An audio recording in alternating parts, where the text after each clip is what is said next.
All right. It is time to start our little roundtable, and we'll give people a few more minutes to get on, I guess. If you don't know me already, my name is Bruno. I am with Pond Pros. We are here in Egg Harbor Township, New Jersey, South Jersey, right outside of Atlantic City. And we are today we're going to talk about spring cleanings and getting ready for them. So I think this is awesome. This is probably our third or fourth year doing this. Um, this industry's great because of the communication people have.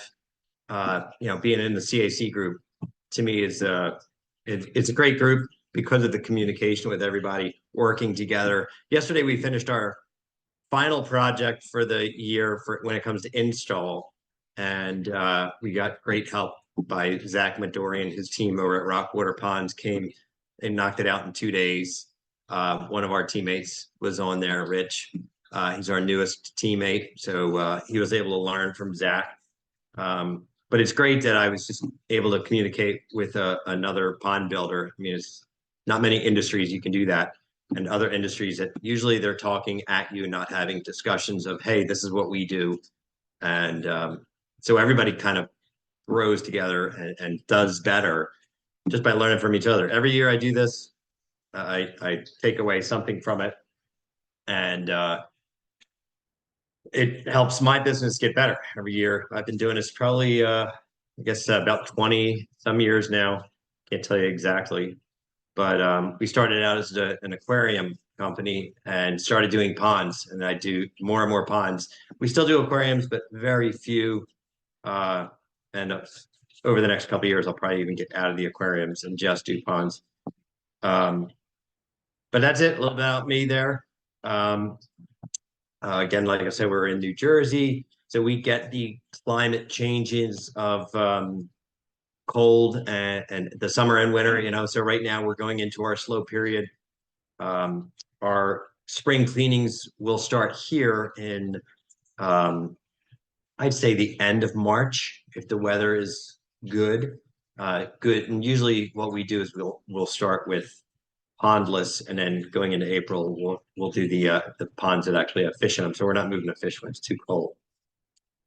So that's what we're going to talk about today. We're doing it a little different. Usually it was just kind of me in front of the microphone.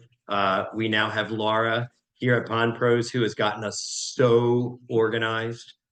She's incredible, and you'll hear her speaking. I don't know if she'll be on video, but she'll definitely be speaking. She's actually up next. And so we're going to take turns. Chris Thompson and I believe Will from Just Add Water will be speaking as well. Tom and Christina from Garden State Koi will be speaking. Tom Smith and Tom Sandstrom will be speaking. So it's not just me. Haley from Aquascape will be on here talking about stuff. But you'll see on the screen the different subjects that we're going to talk about. It'll kind of keep us on track a little bit better. And then we'll have time at the end there to answer questions. At the very end, we'll have kind of an area where we can answer questions and everything. So we are going to, I told you a little bit about Pond Pros. And again, if anybody has any questions after this, you can reach out to us privately as well. So I guess next, we're going, here's our agenda right there on the screen. You'll see now what we're going to go over. We're going to go over finding new customers. That's what Laura's going to talk about, how we're going to be looking for new customers. And that's something I'd love to hear, how people are finding new customers with this new digital age. Tom Smith from Garden State is going to talk about early buy ordering, what they do to offer early buy from Aquascape, and why it's worth getting the early buy. Laura is going to jump on about some marketing and our billing process. Haley's going to talk about spring cleanouts. Tom Sandstrom's going to talk about what they do to prepare their vehicles for spring cleanouts. I'm going to talk about our process, which I think is pretty cool. We're coming up with more of a 20-step process, kind of like our install process. It's going to be our cleanout process. I'll go a little more about problem solving, some of the problems we've encountered. Chris is going to be talking about upselling and incentives for his teammates. And then we'll just go over any questions anybody has about anything else. I'm sure we're missing some stuff and people have questions about. But I'm going to hand it over to Laura. Laura's going to start us off with how we find new customers.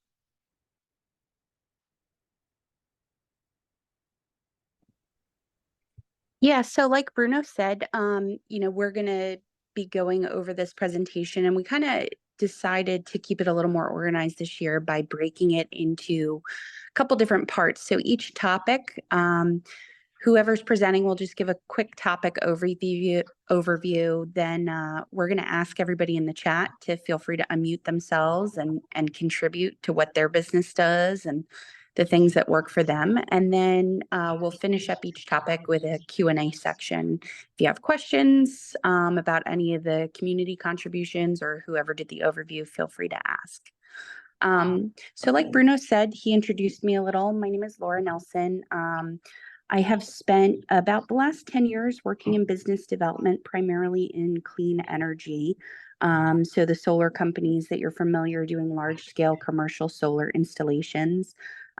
Also worked in the residential sector. So I've been accustomed to finding customers at both the industrial, the commercial, and the residential level, acquiring those customers, making sure that they are appropriately tracked throughout all phases from lead to referral partner. I mostly specialized in software, so I'm a computer person, love marketing, graphic design, and kind of keeping up with the trends, though I find my kids are much more equipped at social media these days than I am as I get older and older.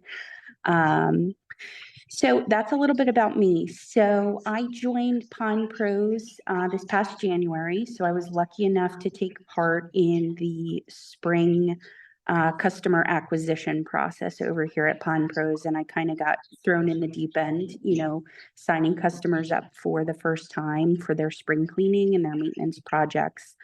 So I'm going to talk a little bit about how we here found our customers, and then hopefully you guys will get a chance to chime in on what worked for you. So the first thing I asked myself when I showed up at the door here in January was, what kind of customer are we looking for? Who makes an ideal maintenance customer for us? And in talking with Bruno, I found that really two things came into focus, and that was location, because as a service business, we have to get to the customer. And we have to make sure that that works for our business model, that we're not spending a long time getting crews on the road and so on and so forth. And the second thing was the customer's priorities, because we are definitely not the company for everybody. We have to make sure that the customer's priority is spending the right amount of money for the right service. We're not going to be the cheapest. We're not going to be necessarily the company with, that's going to be out there tomorrow, but we are going to be the company that's going to do the best job possible. So we found that our ideal customer was somebody that prioritized quality, that prioritized, our business and using us over a company that may be out there, tomorrow, but may not do as good a job.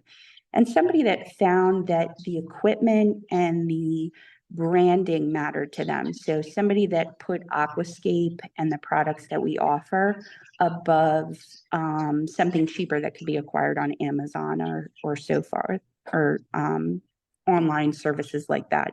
The customer that's going to tell me that they can get a pump for $159 on Amazon versus the $699 pump that we're recommending, that's not our customer.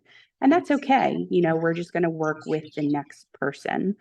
So we kind of outlined what we were looking for in an ideal customer. And then you have a couple choices when you're marketing to them and you're trying to locate them.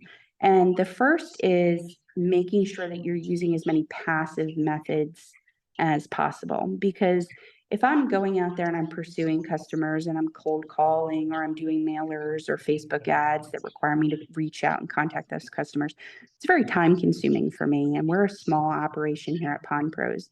So maximizing the passive methodology for advertising has really worked well for us. So examples of that are maintaining our online reputation, making sure that when someone Googles Atlantic County pond companies were one of the first companies that come up, so that they are reaching out to us, and it doesn't really cost me anything as far as time or energy goes. Another great example of that are Bruno's amazing blue vans. I can't tell you how many customers reach out to us just because our vehicles are eye-catching and beautiful and very professional looking. We look like a bigger company sometimes than we are, just because they are so attractive. The blue van, I hear that. I heard that all spring. Oh, I saw your blue van. I saw your blue van. Um, and then most importantly, referrals, right? So referrals are a great way to be very passive and not have to put a lot of time and energy into acquiring a really good customer that already has their priorities right. So if Mr. and Mrs. Smith have referred us to Mrs. Thompson's already aware of our product. Her priorities are already in line with ours. So referrals are absolutely fantastic. We use some pretty old school methods, and that kind of worked because our ideal customer tends to be somebody with time and energy and attentiveness to their pond. And that tends to be sometimes an older customer. So as much as we've kind of gone into the social media age where social media is working for a lot of customers, emails are a great way to reach new customers. We incorporated some old school methods for the customers that aren't attracted to social media and those electronic methods. And it actually works very well for us. They appreciate that I call them on the phone. They appreciate that I put something in the mail that they can hold and they can read. So it's just a matter of understanding your ideal customer. But that doesn't mean we don't use social media. We had a little bit of experience with it this spring, um, where, we're posting things to attract customers. We're trying to, make sure they know the wide range of our services. We had customers that didn't necessarily understand everything we did. They thought we just came out and cleaned their pond and that's all we could do. And when they would go on our social media, they would see, hey, we sell lights, we sell this other decorative, we do fountains. And then they were able to use our social media to kind of expand on what they already purchased from us, which was really great too. I'm a big user of AI. It's really come into our ecosystem here just because we are such a small company. So, because it's just, Bruno and I mostly reaching out and talking to customers, AI has been absolutely fantastic for me as far as email response, being able to very quickly send out, everything we do. I'm able to put all our services into ChatGPT, and really quickly I'll paste a customer's email in there and I'll just ask for a response, which ChatGPT will dish out to me. Also, AI has been great as far as like there's some imagery that can be created and things like that. So if anybody's ever interested in kind of more of our methodology, I'm happy to share a lot of those links and services that we've been using. I'd love to hear from other folks how AI is contributing to their marketing efforts as well. And then the last thing I'll talk about a little bit is how do we convert leads to customers? So whether we've gone a passive method where a customer is calling us or email us or filling out a web form to actually a finished spring cleaning or a currently undertaking service contract. So I know that you guys and a lot of aquascape contractors, everybody's using a CRM. There's one main one. We over here have been using HubSpot just because it's something I'm very comfortable integrating into other things. But I would love to know, what's working for other folks, and we'll open that up in a moment. So we use HubSpot here. So a customer will call, email, come through a web form, or I will actively reach out to a customer. Either I've received a phone number from a current customer as a referral or other things like that. I make sure that we are tracking that in our CRM. The first thing that happens is it gets added into there. That way I know where we are in the stage of the process. And we've outlined a really clear flow chart on, okay, customer calls in, added to the CRM immediately. Request for photos and further documentation goes to the customer. I will follow up on that request if the customer's not really responsive or doesn't get us the photos and things that we need to pursue them. And then we'll convert that in our system to an opportunity. So that is a financial opportunity for us. So there's a number associated with that, whether it's a $6,000 service contract or it's a $1,200 clean out. So we'll associate a financial figure to that. And that way I know how much money is potentially in my pipeline, and I'm able to pursue high value customers. So customers, again, going back to the beginning, who have the priorities that we want to pursue. So I'll follow up with them in our CRM. As soon as they're ready to go, we do a automatic payment option through QuickBooks Online, where I will send that invoice to that customer right away and include that 3% service charge in that. That's basically automatic for our credit card customers. And then they can actually choose to mail us a check and just pay 3% less. I'm finding that the longer I'm here, the more customers I am processing payment for credit card. When I first came here, probably 90% of customers were check customers, and now we're at 50-50 and maybe even a little less with those cash and check customers. So people are really finding no problem in paying a service charge for their credit card. So after that is paid, I'm able to get them scheduled and get them in as customers. So that is pretty much our process there. So I'd love to open this up now. Is there anybody that's interested in talking? Feel free to unmute yourself. How do you find your ideal customer? What kind of marketing methods are you using? How is social media contributing to your business? Are you using any kind of AI? And what works for you as far as CRMs and lead conversion goes?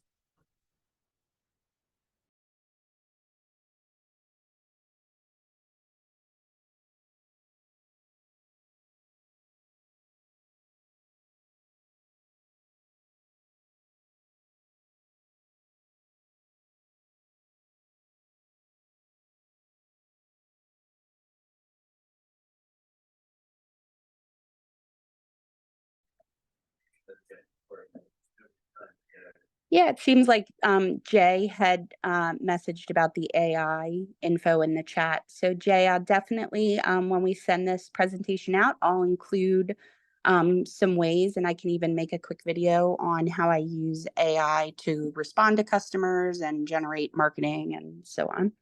So I can do that for sure. Anybody have any questions, I guess, since we didn't get a lot of contributions there? Anybody have any questions? Yeah, I've just got one question. Under the sort of passive methods you were talking about, you said about referrals. Do you have like a referral program that you sort of use, or? Yep, we sure do.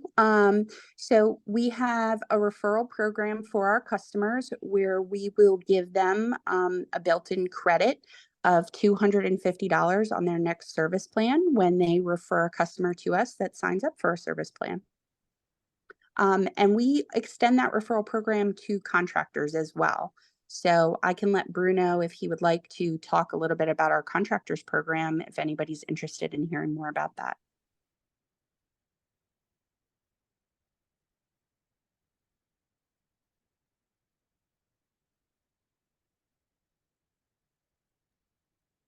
On your social media, what is the level of interaction that you're getting from your posts?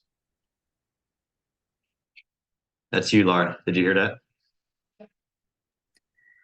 Yeah, so I am sure and hopeful that there are probably some people who are leveraging social media a little bit more than we are. So we did make an offer to a social media person that's going to start with us when she graduates college in the new year.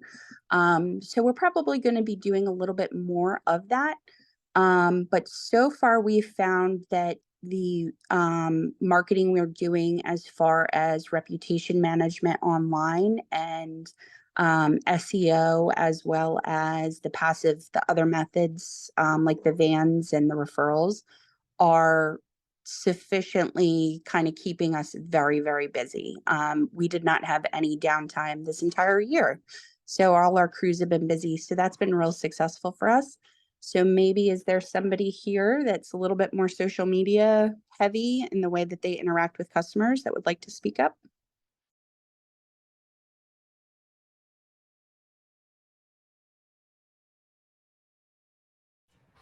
Introduce yourself. Oh, can you mute that, Will?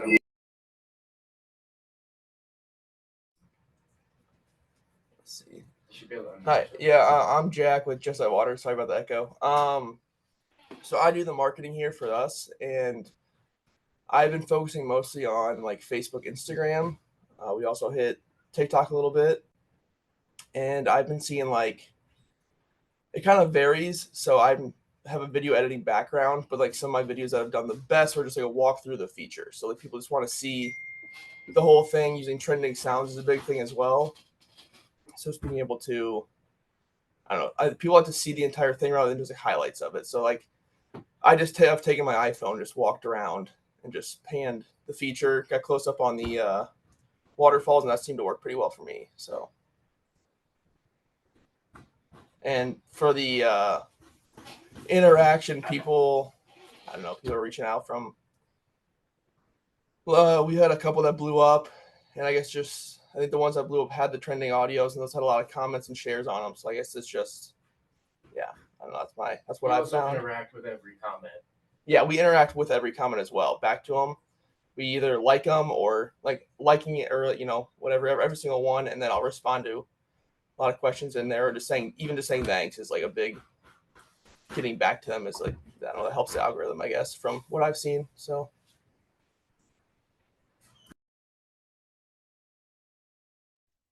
Thank you so much, guys, for chiming in. Would you mind sharing with us, like, maybe percentages of your business that you're deriving from, like, the standard methods of marketing, whether you're sending out mailers or calling or emailing in your website versus social media?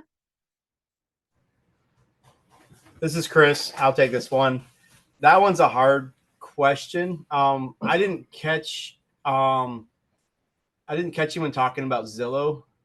Obviously, that was a big thing a couple of years ago. It kind of got brought up and opened our eyes to Zillow marketing, actually just marketing to people with water features. I consider that super low hanging fruit. I want to know about every water feature in the area, and if you do a good job at that, you attract a lot of new customers. Usually, a lot of problem ponds. For example, just this week we completed and I would have to ask, but it's over $10,000 in work, and I sold them a leak detection or leak inspection. We're calling it leak inspection now. I sold them a leak inspection visit 2 weeks ago, and in a leak inspection, we sold a new stream, and then on site, the guys sold a new skimmer, lights. And I'm pretty sure the seed's planted for us to put a new pond in there next year. That wasn't a Zillow lead, but they did have a pond. They just happened to find us. Actually, that was a referral from a client, but they've been holding our name for a couple of years. I think you can't go out in on one type of marketing because you got to throw a whole bunch of stuff at it. So Zillow marketing, invest in your website. So we rank very high, so we get a lot of traffic, and that's something we're always focused on. And then Jack doing the social media, the social media stuff. We have people like the ones that blow up. There's people commenting from all over the world, which obviously they're not our customer. But I think we have had some clients. We just did a stream remodel actually, and the lady was following our social media all year as existing client and was just jealous of all the waterfalls we were building. And then the minute she had a problem on her pond, I think we're at her shutdown, and Connor sold a new stream to her. So, and I attribute that one to social media, just because she was seeing all these waterfalls and didn't realize how much better her stream and waterfall could be. But I think everything kind of holds each other hand. So I don't know if that's the right answer, but I think you got to be doing multiple things to attract new customers. And then also, I just brought up, focusing on your existing clientele, because there's tons of work available with them. I think you'd mentioned, some of your clients didn't realize that you could do other things other than clean ponds, and getting them on social media is a way to kind of educate them on that. I think to answer your question, it's the highest percentage we get is from our website, and then our social media and that marketing is more of a closer for us. Like people will see us on Facebook, use that, kind of justify their purchase with our Facebook, our YouTube, all of that. And then that Zillow thing is probably our next highest revenue generator as far as closing new leads and finding new customers. It's really, really big in the spring when it's clean out time. We really focus on homes that just sold. So 90% of these new customers are people that have purchased a house in the last 6 to 12 months. So they're finally going outside and they don't realize what they have, whether it be problems, they tried to do maintenance on their own, anything like that. So that's definitely the way we kind of like hyper focus our marketing and finding new customers is definitely Zillow. And then we're just constantly doing the social media stuff to basically just, not show off, but justify why when I walk into the yard and ask for $10,000, it's a lot easier to swallow. And then even like when I sell a stream, I can say, if you follow us on Facebook or YouTube, go check it out. And you can this is the type of streams we build.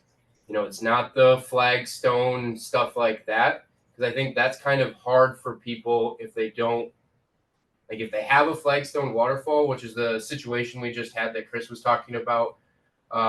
She really wanted that piece of flagstone, and it was, I need you to trust me, I can make it look better than a piece of flag. Here's some of our pictures.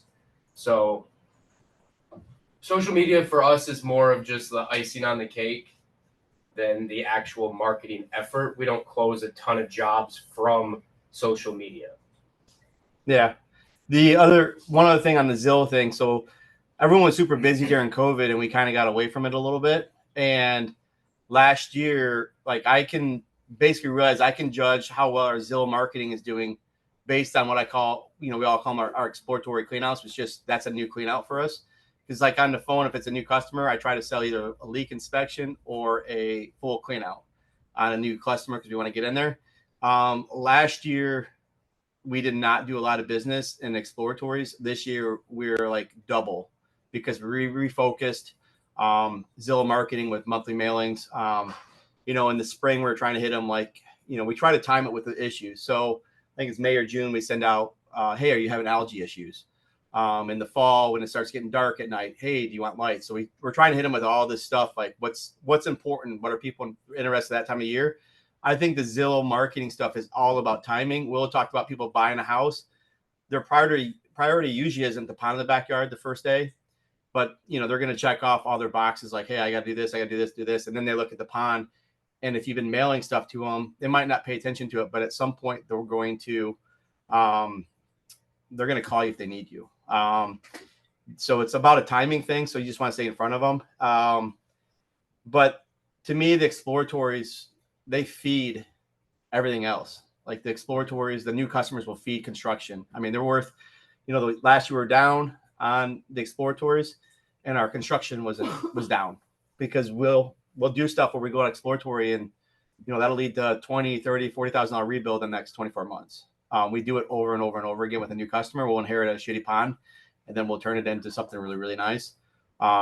So that's to me, I think Will was talking about the Zillow not being very high. Zillow to me is super high because the other stuff's easy, like the website stuff. We have a web guy and all that kind of stuff. But yeah, we need to be in front of new pond owners, and that's how we do it through Zillow. And to piggyback off what you were saying, Laura, those new customers, we from Zillow in that, they always get physical mail. It's just a little postcard with a pretty picture, very simple call to action on it.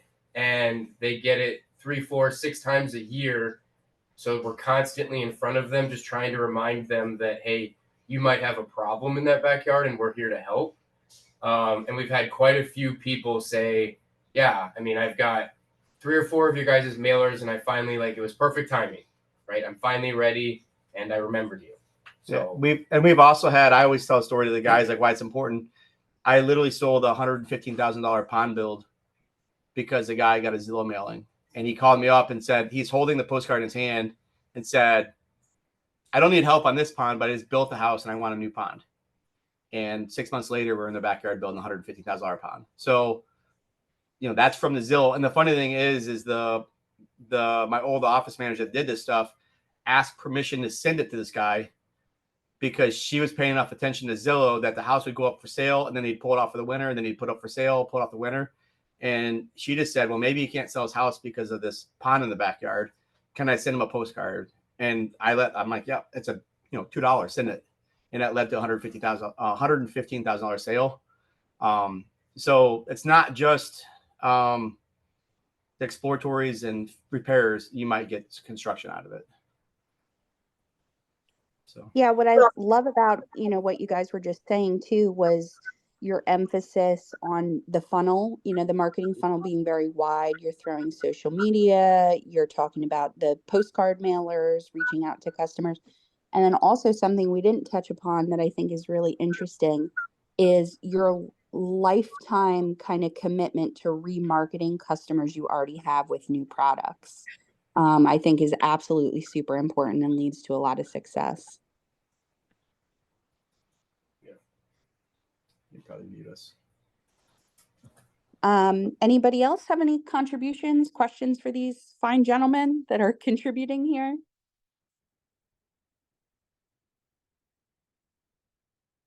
Okay, we will move on to our next topic, which is talking about early buy ordering. I believe Ethan's going to go over some of this. Hi, everyone. I hope you can hear us. This is Christine and Ethan from GSK. Before I pass it over to Ethan, I just wanted to quickly introduce myself to all of you. I just started working with Garden State Koi this past May. Time flies. I can't believe we're already in December. It's been great. The previous industry that I worked with was the museum world in New York City, so very, very different. But I'm getting my bearings about the pond industry and just want to thank all of you for being so gracious and welcoming. Ethan is going to dive in a little bit about the early buy details and all the stuff that you guys need to know. So Ethan, there you go. Yeah, so I'm going to dive into early buy. Before I do, just to come off of what Christina's just saying. Yeah, she's only been here for a few months, but it feels like she's been here a lifetime with all of the great changes that she's brought around. So she's a huge asset, but I'm very happy to be able to talk about early buy this year. We're getting close to the cutoff line, so the more information we can kind of put out to everyone, the better. Early buy has a ton of benefits for your business because you're basically setting yourself up for next year. Luke and I over in the wholesale world always laugh because maintenance and install typically starts to slow down around this time. We typically see that this is actually one of our upticks because we're starting to prepare for that next season, which is a really good thing because instead of having a lull or a time where you don't know what to do with yourself, you've actually generated something else to put on your list. So one of the big promotions and one of the big benefits of early buy are the discounts that are offered. So across the board on Garden State Koi's early buy program, we offer 10% on these orders. And that helps you increase your profit margins. How often do you get during in-season 10% off of a product that you know you're going to sell? You don't. So the more that you're able to kind of forecast and plan, account for these things, you're already setting yourself up to succeed because you've already increased that profit margin. So the discounts are a huge benefit of the early buy program, 10% off of your total order. And one of the other benefits is the time and money that you save just from having that product in stock. Instead of having a job that you might sell, whether it's maintenance, if you have a retail location, construction, installation, instead of selling one of those jobs and having to worry like, oh, do I have biofalls? Do I have my auto dosers in? Do I have enough of my maintain treatments set and ready to go? You forecasting these different things, knowing the jobs that you have approaching, you've already set yourself up. Rather than having to scramble and run to your distributor and try to make sure that you can get everything you can for this job that's now right around the corner, you have this in stock. You probably already have it in your vans ready to go. So all you have to do is figure out the date you're starting the project and get out there. It's a huge benefit, saving time and money.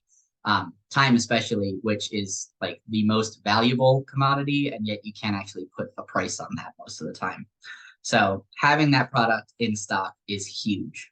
The other big benefit of early buy is the dating that comes with it. You're already setting yourself up for success because you're improving your cash flow. Rather than placing an order and having to pay for it right then or within 30 days, you're able to forecast, get all of the stock that's going to be on your vans ready to go, and then you can get dating as far out as June 15th. So to give you a quick breakdown, and all of this information is available on our wholesale page on our website. It's also available on our wholesale page on Facebook, and you can always reach out to us and we can give you the information again. But our early buy, so if you were to place your order by December 31st, which is that cutoff, and select delivery between January 1st and the 15th, you don't have to pay anything towards your order until it looks like May 15th. So May 15th, 2024. So right off the bat, you're placing the order in December and you're 5 to 6 months out before you have to have total complete payment for the order.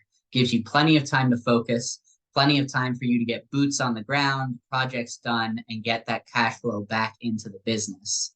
So that's June 1st to the 15th. If you were after that time, January 16th to February 15th, you're looking at June 1st as a payment date. So again, that's even further out. And then if you were looking anytime after February 16th, June 15th is that final payment date. And again, the big thing to stress there is that cash flow improvement. Rather than having to get a project in the ground, pay for product immediately, and account for all of these variables, you've minimized the detail, you've made it less complicated, and you don't have to pay until a date much further out. Gives you time to get cash flow into your business. And then one of the best parts of our program is you get access to the new products. You get first dibs of whatever Aquascape has put out there. So for example, something like the fountain covers, which actually just came in, you could have access to those fountain covers and have them set as early as January 1st, if we were delivering on January 1st. But you have the ability to obtain things like that. I know we had new lighting come out, new statues and decorative supplies. So all of those different things become available to you first. And one of the reasons why that's important is because these new products tend to not be available until later in the year because of shipping and when they actually get stateside. So by ordering them on your early buy, rather than having to wait for then everyone who's owed them already, you're in that queue right from the get-go.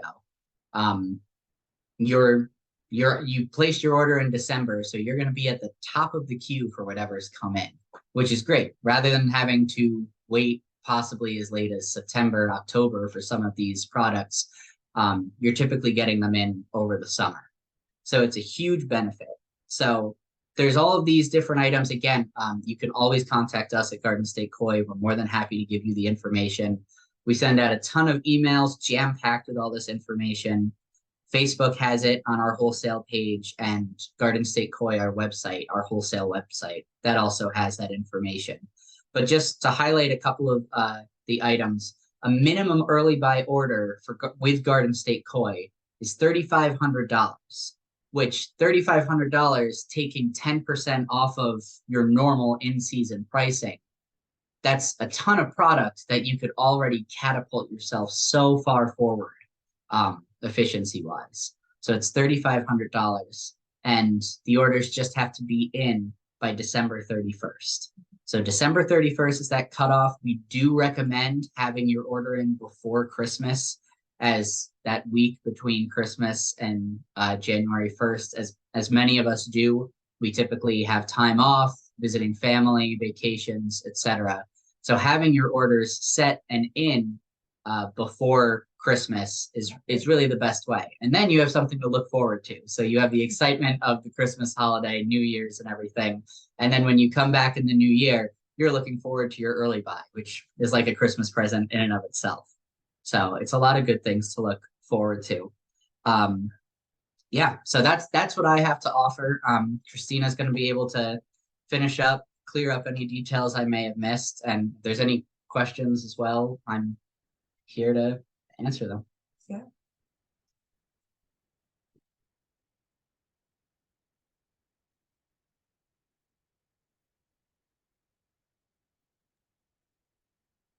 Thanks, Ethan.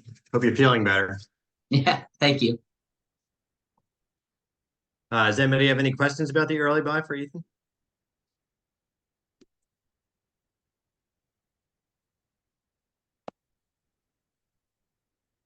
Just one last. So the deadline is just, what was the deadline again for the early buy?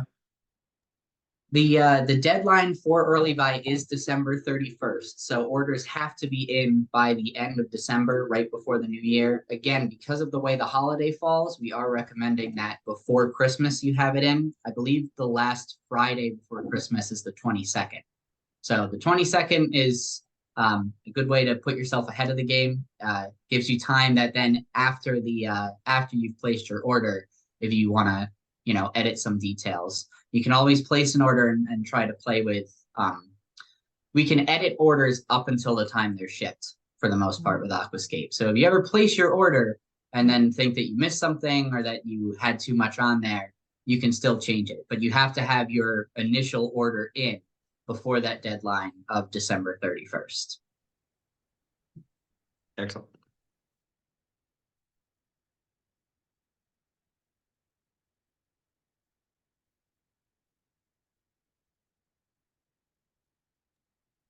Nobody has any questions. I guess we'll move on more.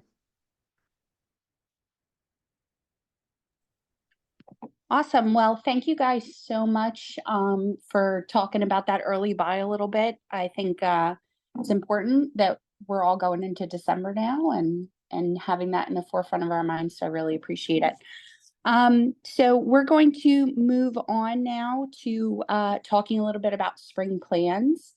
And I've been here only since January. We had some preset plans going into this year. Bruno is moving forward with a model where you have your gold plan, you have your bronze plan, silver, and so forth. So let's talk a little bit about what we did over here. And I'm very interested to hear other service companies, what you guys are up to.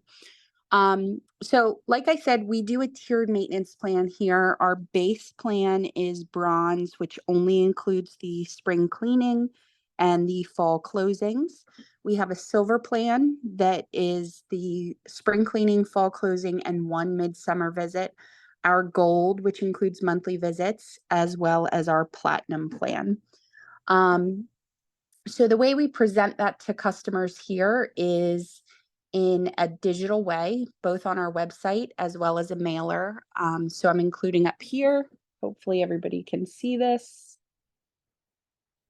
This is our digital mailer version. So this is what the customers received in the mail this year.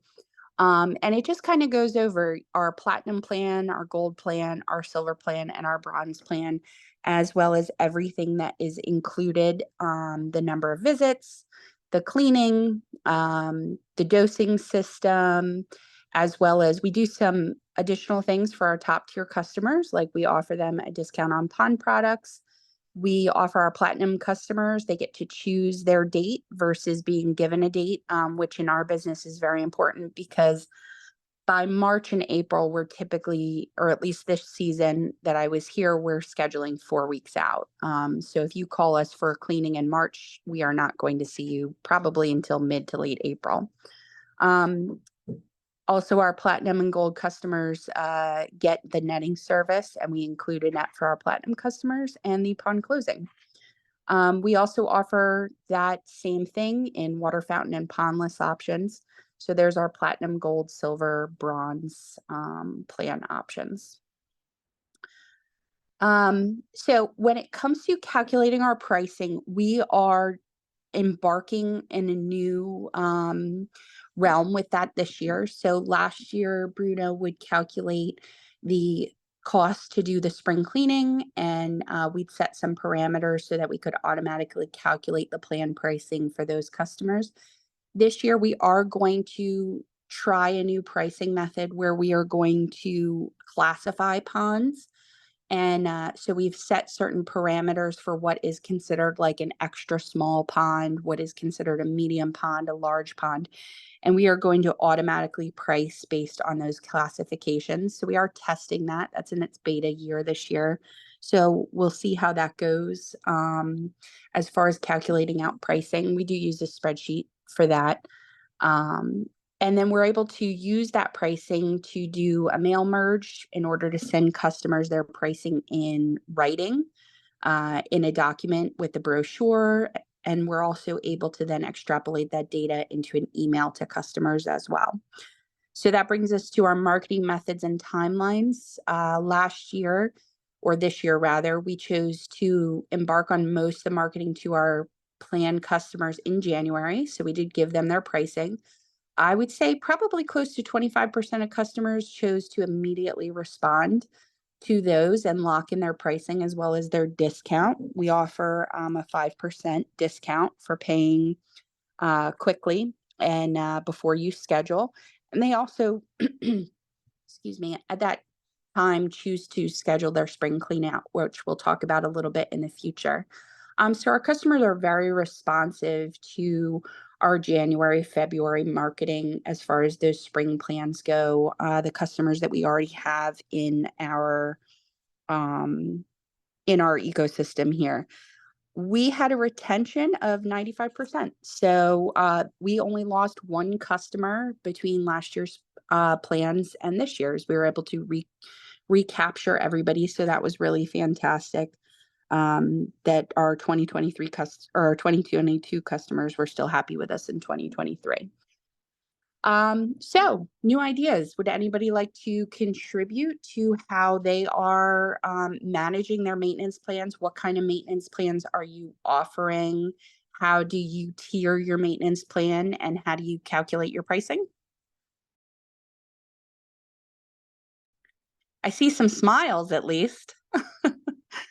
I do want to add one thing that about these plans, and I think our goal moving forward is to have a perfect world would be to have everyone on a plan. I guess eventually it's just all we're going to offer. We're not even going to offer the spring cleaning only, and that's what we're trying to get away from. It's just a client who just calls for spring cleaning, and then they maybe call you for a fall closing or what. And that's why our bronze plan now, we don't even go in, like when they ask about spring cleaning, it's right away. Yes, we have we call it our bronze plan. We don't even say, yeah, we have a spring cleaning only. And we brought our price point to it's so close to it doesn't really make sense for someone to not get it, to just get a spring cleaning only and not get to fall closing because the price is so close. We'll still do it, but it doesn't really make sense unless they just adamantly don't want it closed in the fall or even checked. But it saves us from having to reach out to that client again in the fall, and also gets us there for another visit. Remember, every visit that you're at somebody's home is an opportunity to upsell something else. So just want to let you know about that. We have a similar pricing program, the Pond Gnome for Arizona. We're year round, so we don't have like the closing and opening spring fall that everyone else seems to have. But one of the things that we did is we actually put our pricing on the website itself, so they know what they're looking at right away. We do the quarterly, monthly, bi-weekly, weekly, and a platinum service. Our platinum service also comes with an emergency phone service line, so that they're able to, let's say something goes wrong in the middle of the night, they can call that emergency line and we can get a technician out there immediately. It gives them that sense of comfort, even if they don't really use it.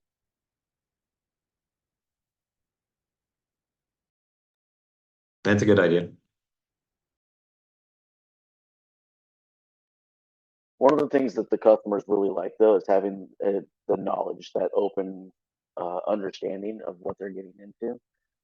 A lot of companies I've noticed, they don't share the pricing right away.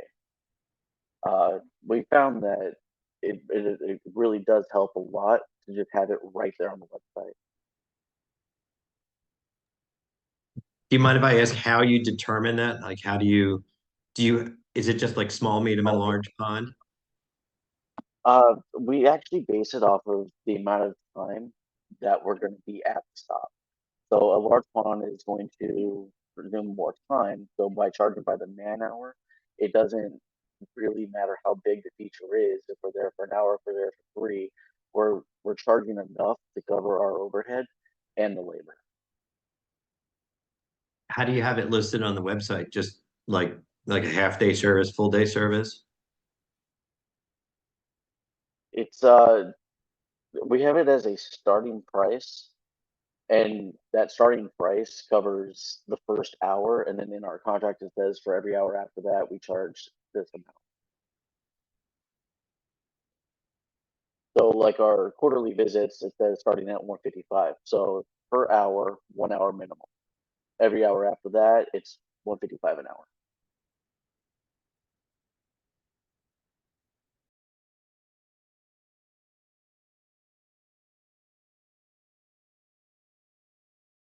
That's how we do it. We have the starting price on our website. We have the tiered maintenance plans. We have weekly, bi-weekly, and monthly.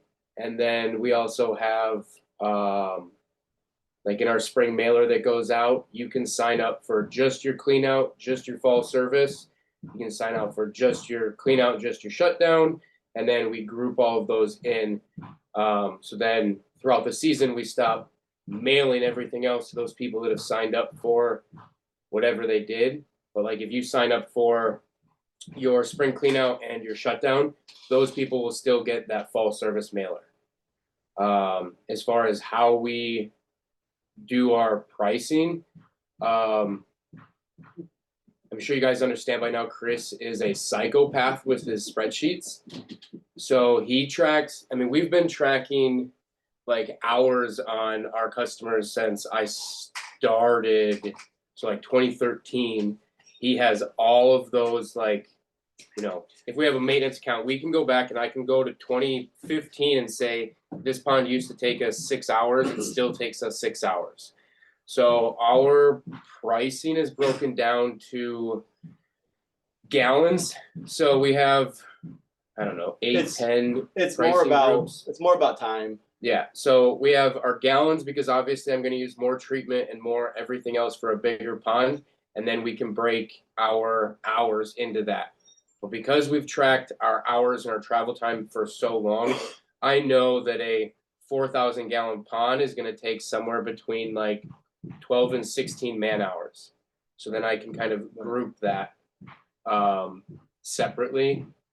But yeah, I mean, our website, it has the same thing. It's listed small, medium, large, starting price, all of that. So we also have, we've grouped all of our customers into about 12 categories, basically for pricing reasons. We just have so many, and it comes down mostly, the biggest variable is time, how long it takes, because we just have set pricing. So, you know, like we have 3 different pond sizes, and then we have you know, about 9 or 10 different pond group sizes, and we try to group everyone in that pricing. When I'm costing jobs and I see, well, this time of year I go through that tracking sheet and say like, hey, I budgeted 6 hours for this and it took 8, and I'll go back and look at past years and I'll try to figure out, does this person need to move up a pricing group, or is it an outlier? And we, you know, we have good job notes, like maybe something bad happened on that clean out, or maybe the guys, something good happened. Maybe the guys spent 2 hours installing lights out there. So we'll go through there. So I move people up pricing. People never go down pricing, but we'll move them up if stuff's taking longer, if they're harder to service. So that's, I mean, but yeah, we track gross profit wise. When I price stuff out, we're usually in the 65-66% gross profit range for spring clean outs is what we shoot for. Pondless ones are a little bit, usually a little higher. but yeah, we just have so much data. When calls come in, there's probably 3 or 4 of us in the company that can look at a picture and tell you like, hey, that's going to take that long, and we'll give them a price for that. What we started doing was that my spreadsheet, I have a multiplier for new customers. So I look at that pond and say, hey, that's an 8-hour pond, and it's going to be, regular's going to be $1,400 or $1,300 or whatever. My multiplier is like, they'll be like $1,800 for the first time, just because like, I mean, you guys have been at this long enough. New client, you might run into, a shit show basically that's going to take longer. So that's kind of how we do things, I guess, if that makes sense. And we have that menu like printed. So like Chris said, it doesn't, between me, him, Val, our maintenance manager, like we can just look at this spreadsheet menu thing that we've got where it's just, yep, that's a 2,000 gallon pond. It's going to take this long. Your price is this. And it's a quick thing. Like I have one in my office. I have one in my truck. I can answer those questions at any point. What's that question, Jay? What I might Yeah, share. I mean, I can send you a picture. It's not going to be super effective because your numbers are going to be off. So I don't like sharing spreadsheets because, well, I mean, like, it's not that I hide them. It's just like, it's like, for example, my spreadsheet, I've calculated in there, I plugged in how much travel time we have on average. I actually track, and I know there's a multiplier. If I have 4 hours on site, or it's 3 or 4 hours on site on a pond, that we have 1 hour travel time. I've just tracked that in my business. We're in Iowa and we're in the Des Moines metro. We literally like go hours away for some of our clients because it's Iowa. We have 700,000 people in the Des Moines metro, but we have maintenance clients an hour and a half, 2 hours away. So our pricing is set up for my business with data for my business. So if you just blindly use what I tell you, it might not work for your business. The other thing too is like on the CAC page all the time, I don't know if people are like beating their chest or whatever, but like I'll see pricing on stuff that I'm like, holy shit, I'm already making 80% gross profit on whatever these people, and they're selling it for, twice as much as me. And I'm like, I can look at my data and say this, we're actually making money on this. Like, I don't understand. So a lot of times people tell me my prices are too low, but I'll just turn around to my spreadsheet and say, hey, I made 65% gross profit on spring cleanouts this year. That includes travel time and return visits that we had to warranty and stuff like that. So I know in my business we're making money, and a lot of times we're cheaper than what other people say on the CIC page. So I don't understand that. What's that? Ray said he's been trying to get you to share spreadsheets for years. Half of them, like, I have to go through that. I don't even know how they work sometimes because I've been with Chris for over a decade, and I don't touch his spreadsheets. They're pages and pages. Our main one now, you like can't open on your web browser because it's too big. There's formulas everywhere. You got to have a master's in Excel, basically. So yeah, I've got to tweak it every year, but I plug in a lot of data from the business that we've been tracking. I say that the best way to start is what Bruno said. Figure out what shit's going to cost you, and then plug it into something that's simple. It's pretty easy. Like, hey, like, yes, Jason, we can show you a picture of what the layout looks like. Yeah. But I mean, I try to simplify it, but yeah, it's somewhat complicated. And like I said, there's a lot of variables in there that are my business numbers. If you had those numbers, yeah, I could show you how to plug it into your stuff. What I really like is the emphasis you guys are putting on data-driven decisions, and I think that's what we all take out of it. If not your exact spreadsheets, just making those decisions on your pricing based on the data you have from previous years, your overhead numbers, and things like that. And as far as your low pricing goes, you always got to keep in mind retention. You're probably retaining more customers because you're pricing so effectively. So I can definitely appreciate that. I don't like the term low pricing. We're making money. We're making the money we want to make.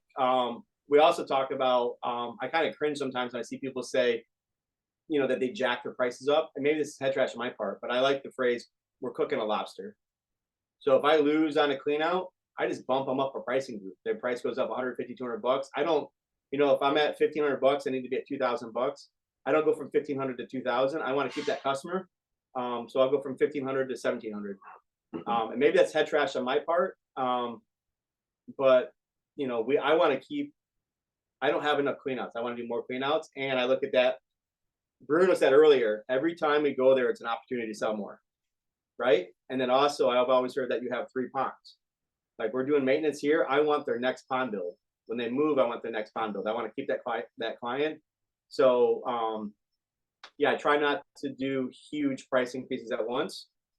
And I have a reminder set in our CRM to look at something I'm maybe want to raise your prices. I have a reminder set. So every year about this time, I start looking at stuff and I'll bump them up pricing groups if I have to. But we only go one at a time.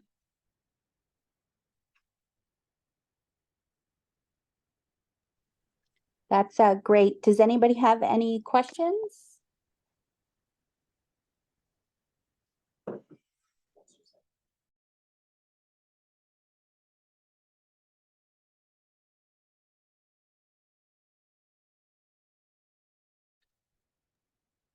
All right, well, world's shortest Q&A session. We will jump into the next topic here, which is the process of billing customers. And this one will be pretty short because we have touched upon a couple of these billing questions already. So as far as signing up customers, we are mostly using verbal as well as email and paper contracts over here at Pond Pros still. I'd be interested to hear from anyone who is using like an online payment portal to price customers, just because so much of what we do is so custom. So be interested to hear how people are doing that. But here at Pond Pros, the customers who are not responding either via email to their custom pricing that went out to them or via mail with their spring mailer that went out to them are mostly signing up over the phone. So a customer will call in, they'll say, hey, Laura, I'm ready to go. I will reflect that in our CRM and update their account in QuickBooks. And then we either collect the credit card right over the phone there, which is my preferred method, or I will email them a invoice that they can pay online very quickly. Close to 80% of our customers are paying at time of scheduling or time of sign up. I try not to the best of my ability, collect payment when one of our reps, our field technicians, is out on site. Kate and Mike know I try to avoid having them pick up checks, but it does happen in about 20% of cases.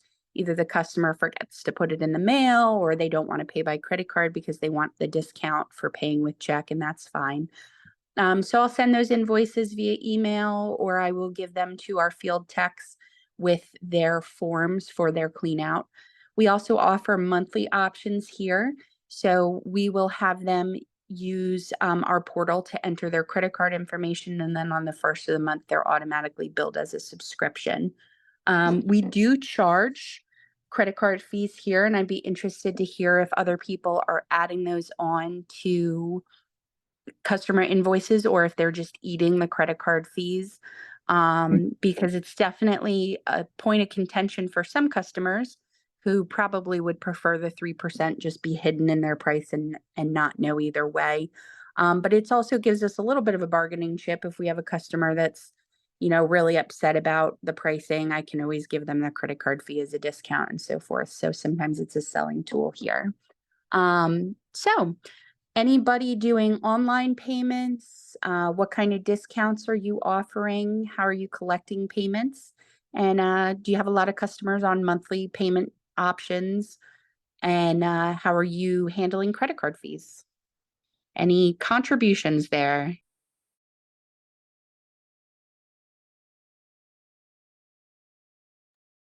So we charge 3% for credit card fees. I typically add everything in because most of my customers start screaming at me. So same difference what you said. If someone, can you do a little bit better? I'm quickly to say, all right, well, we'll see what we can do for you.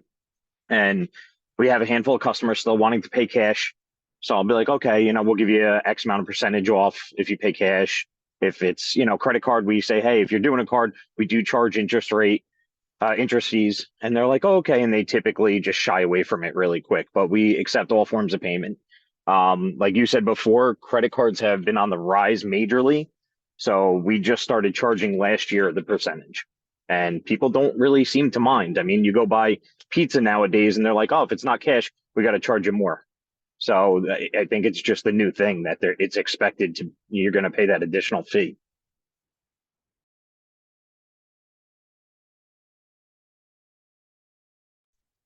Yep, and I have to agree with you there. Like I said, when I first started, we were collecting a lot of check payments. Now it's just become part of my process. I add the fee to everybody and I let them tell me if they're going to choose not to pay with credit card. Just because we just process so many credit cards and it's so quick and they can do it 24/7. I don't have to be here at the office. They can just click their email and process that payment. Um, Anybody doing monthly options for their service plans? We do a little bit. We do, if they sign up for whatever maintenance package, if they don't want to pay full price with a discount, we just do them like 8 or 9 invoices. I would say 75% prepay for the year, and the other ones pay monthly. Kind of a pain in the ass to have to do that. We haven't automated that. I was going to say on the paying, the coolest thing I did during COVID was we turned on the QuickBooks online payment thing. And they just get their email and they can just pay their invoice through their email, and you don't have to deal with the phone call.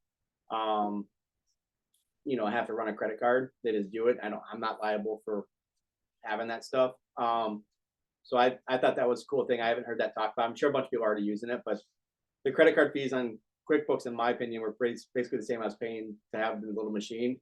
It's just way easier. You're not trying to have to be at, I'm usually not sitting at a desk ready to run a credit card when someone calls. Yeah, over here at Garden State Koi, we do offer like an 8-month installment plan on our maintenance memberships, but for someone to take advantage of that, we do require to have a credit card on file so that we're not invoicing them every month when it's time for them to pay whatever their monthly installment is. We just automatically charge the cards that we have on file. We're using Service Autopilot for a lot of our like payment processing and automations there.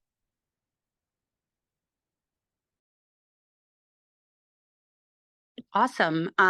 Yeah, we are also on the QuickBooks Online and QuickBooks Payment Camp. It's been working really well for us. And QuickBooks Online, for those who haven't looked into it yet, does offer a subscription service. So you can actually have customers process their credit card once and it will automatically bill as part of their subscription model every single month. So if you're using QuickBooks already for invoices and customers are paying, you can add that additional subscription service and then they won't have to do that every month.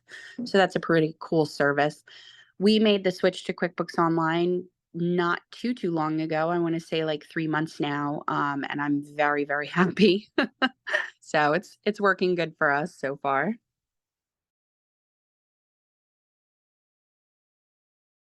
Hi, Haley at Aquascape here. So the system that we use is Square Online. So that has all of our appointments, billing, and contracts all in the same system. So as far as like how we send out pricing information in spring, we actually email an estimate. So they'll have different levels and they can say, hey, yes, I want this level. So for our customers that we have every year, it's almost like you don't have to do the phone call because they've been like a platinum biweekly customer for 7 years. And they're like, yeah, obviously I'm doing the same thing. So they can just say, yes, I want the platinum again, and we can send over the invoice and it's super simple. We do usually do a phone call just to confirm kind of like make sure all of their contact information is still correct. And if they want to do any specific like payment methods, we do have the option not for monthly payments, but for a split payment. So half is due on sign up, and then usually the other half is due at the end of June, so about halfway through our season. And then, of course, if they do the split payment, we don't have any like early sign up discounts or anything on that. But the really great thing about what we do with the Square estimates is that once we have all of that info in there, we can just say, hey, they accepted this package, transfer it over to an invoice. And since contracts are included in that service, we attach the contract to the invoice so we can see if they've signed and if they've paid all in one place. And then one of the other things that we say is we do have to receive payment and signed contract before they'll get a scheduled clean out date.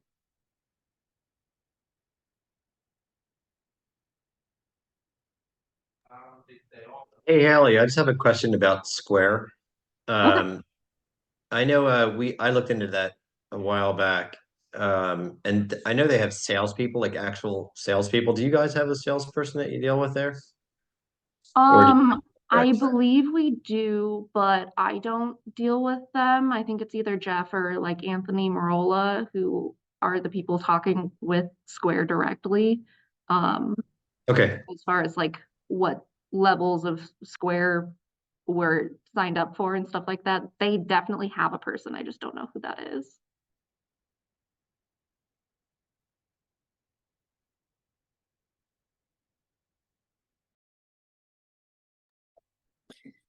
All right, thank you to anybody who has contributed to that discussion. Any other questions as far as billing process goes? Anybody have any questions for anyone that contributed so far?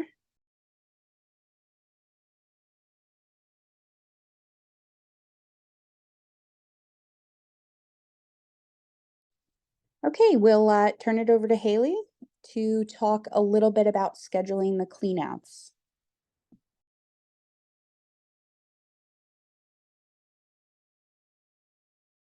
So for me, when I started, they were a little bit more analog. Everyone was written down on a sheet and then they were kind of sorted by towns that they were in.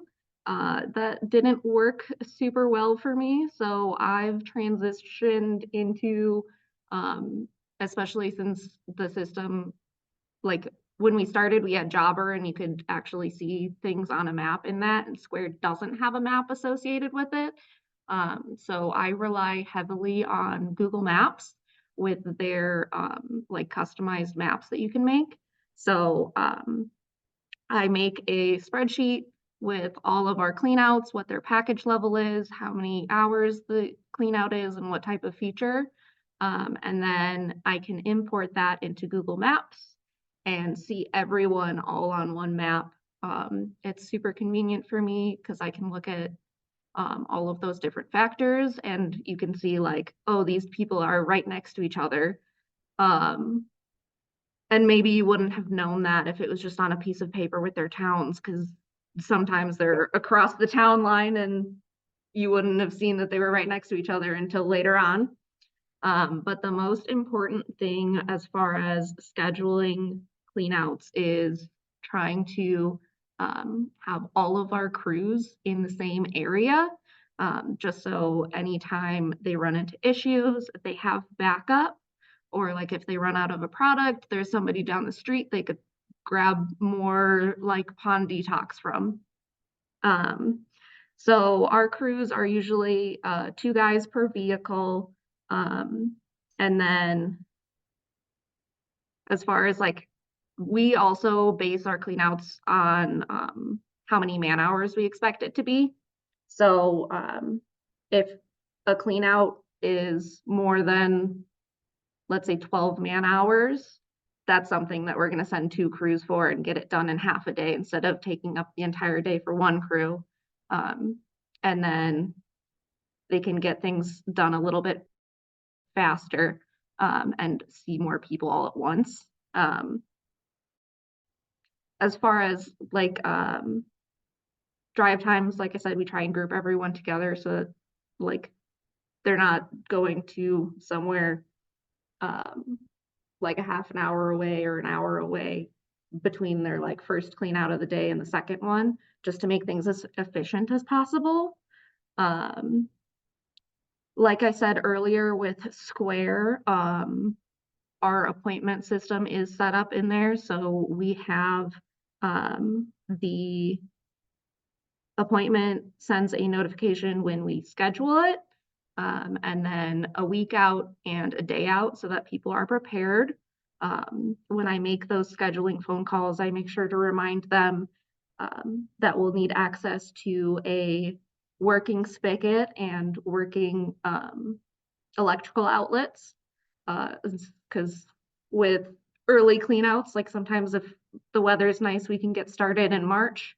People might not have their outside water set up yet, so we got to make sure everyone has that. And then we include those reminders on the appointment notifications as well. Let's see what else was there.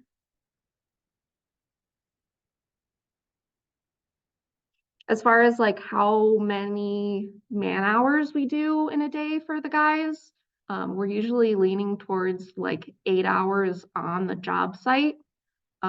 So that would be like 16 man hours of clean outs. And we do plan in a lunch, and if there is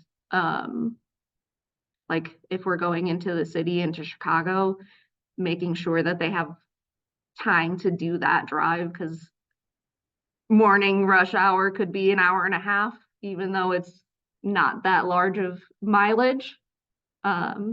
So like I said, Google Maps is my best friend. It's super easy to work with, and I love seeing everything all in one place. And then I can filter by either package type or hours, and it makes things way easier for me as far as scheduling and planning that schedule.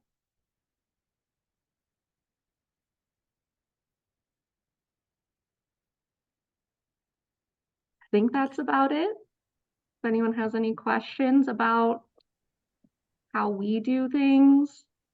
Haley, why don't you talk about, because we start typically on pondlesses and stuff that's closer to our shop too. Do you want to explain why we do that?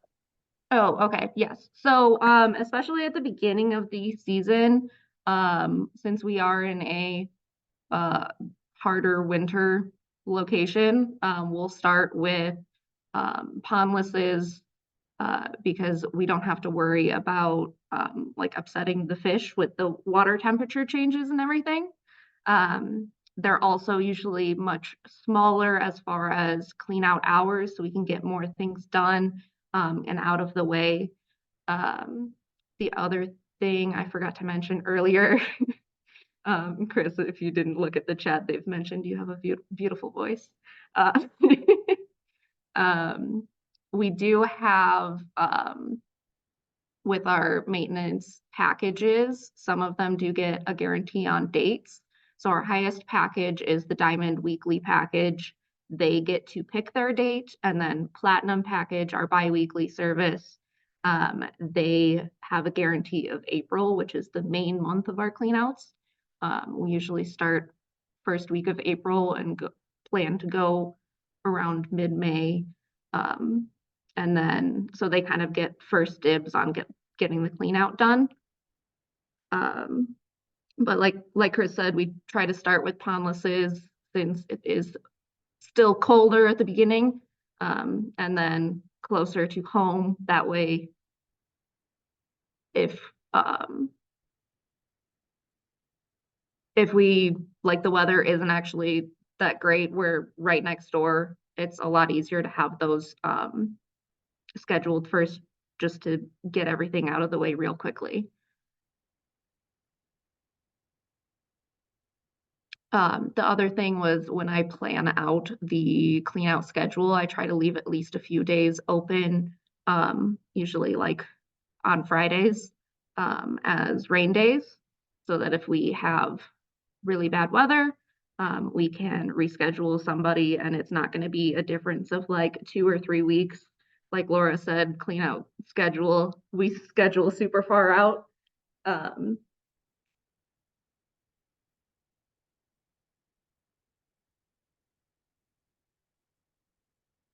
Anything else? I don't think so. Chris, any more thoughts? So what about, and maybe we'll get into this, but what about transitioning from clean out season into the service contract year, and how you, because we have, 4 to 5 crews going at the beginning and kind of the heart of spring clean out season, but then you'll schedule people to break off for fix-its, but then also service packages like our platinums and stuff that start early, and the more regular visit peoples. Do you want to talk about that? Okay, so like I said, our clean out season usually starts in April and goes into May.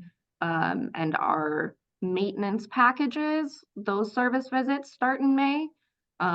So we usually have 1 or 2 people breaking off in order to get our maintenance customers serviced on their regular schedule. And then somebody like Josh or Chris will be available at least 1 day a week specifically for service related things that come in, like if somebody calls with a leak or there's an issue where we have to follow up after a clean out. Of course, trying to reduce clean out follow-ups as much as possible. We did implement something this last year, which was like a clean out checklist. So making sure everyone has said, here are all of the things that we saw in the pond, lights, pumps, all of that, just so that we have as much knowledge about our features possible. And then if they have any special notes on there, making that aware of in the either appointment notes that go to the customer or the that sheet that comes to me. So like we know things about things that will be important in the future, like if they have a ton of trees and we'll need to net them early. But like Chris said, we do have people break off so that we get those service visits and maintenance package visits set up. So that usually is starting either the 1st or 2nd week of May, depending on when cleanouts were scheduled for the people who had them. So if like a gold package, which is our monthly, if they were towards the end of April, then they'd be towards the end of May for their maintenance rotation, or at the beginning of April, then the beginning of May. So I keep track of when everyone's clean out date was so that I can make sure as we get into maintenance that they're on appropriate spacing for their schedule.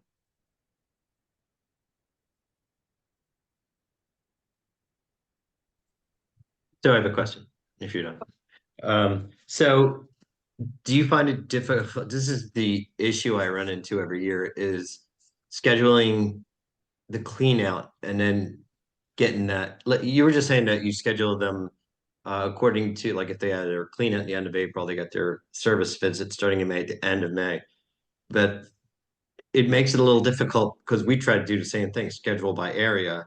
And then it just makes it difficult to get that clean out done and then the service visit. Sometimes you're like a week apart from their clean out to their service visit, starting in May, or we fall behind on their service visits.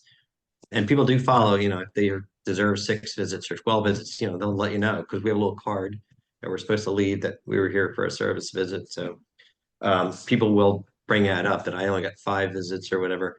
But that's because we didn't do their clean out till April.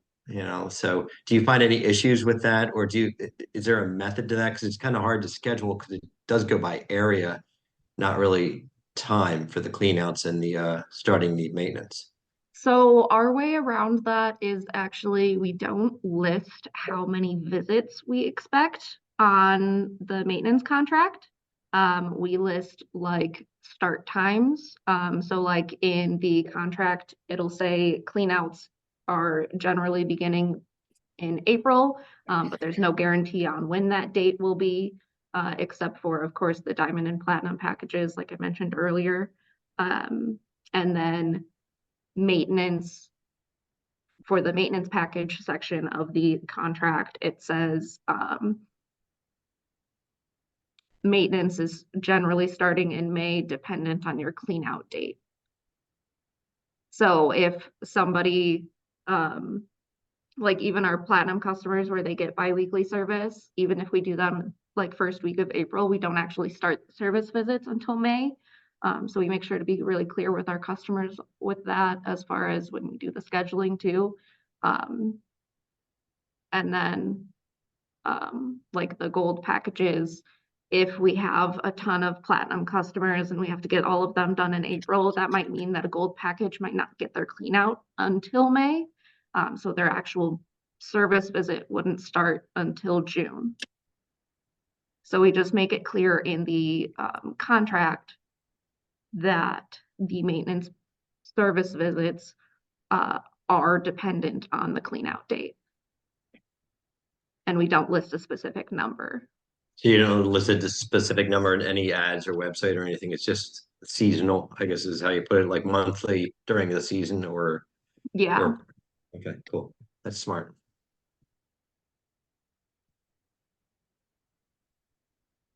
Any other questions from anybody? We do a very similar thing. We don't list quantity of visits. So it starts when we open your stuff. So if you signed up for bi-weekly and we got there in March, you lucked out, you're gonna get an extra month per se. So we do that a little bit differently.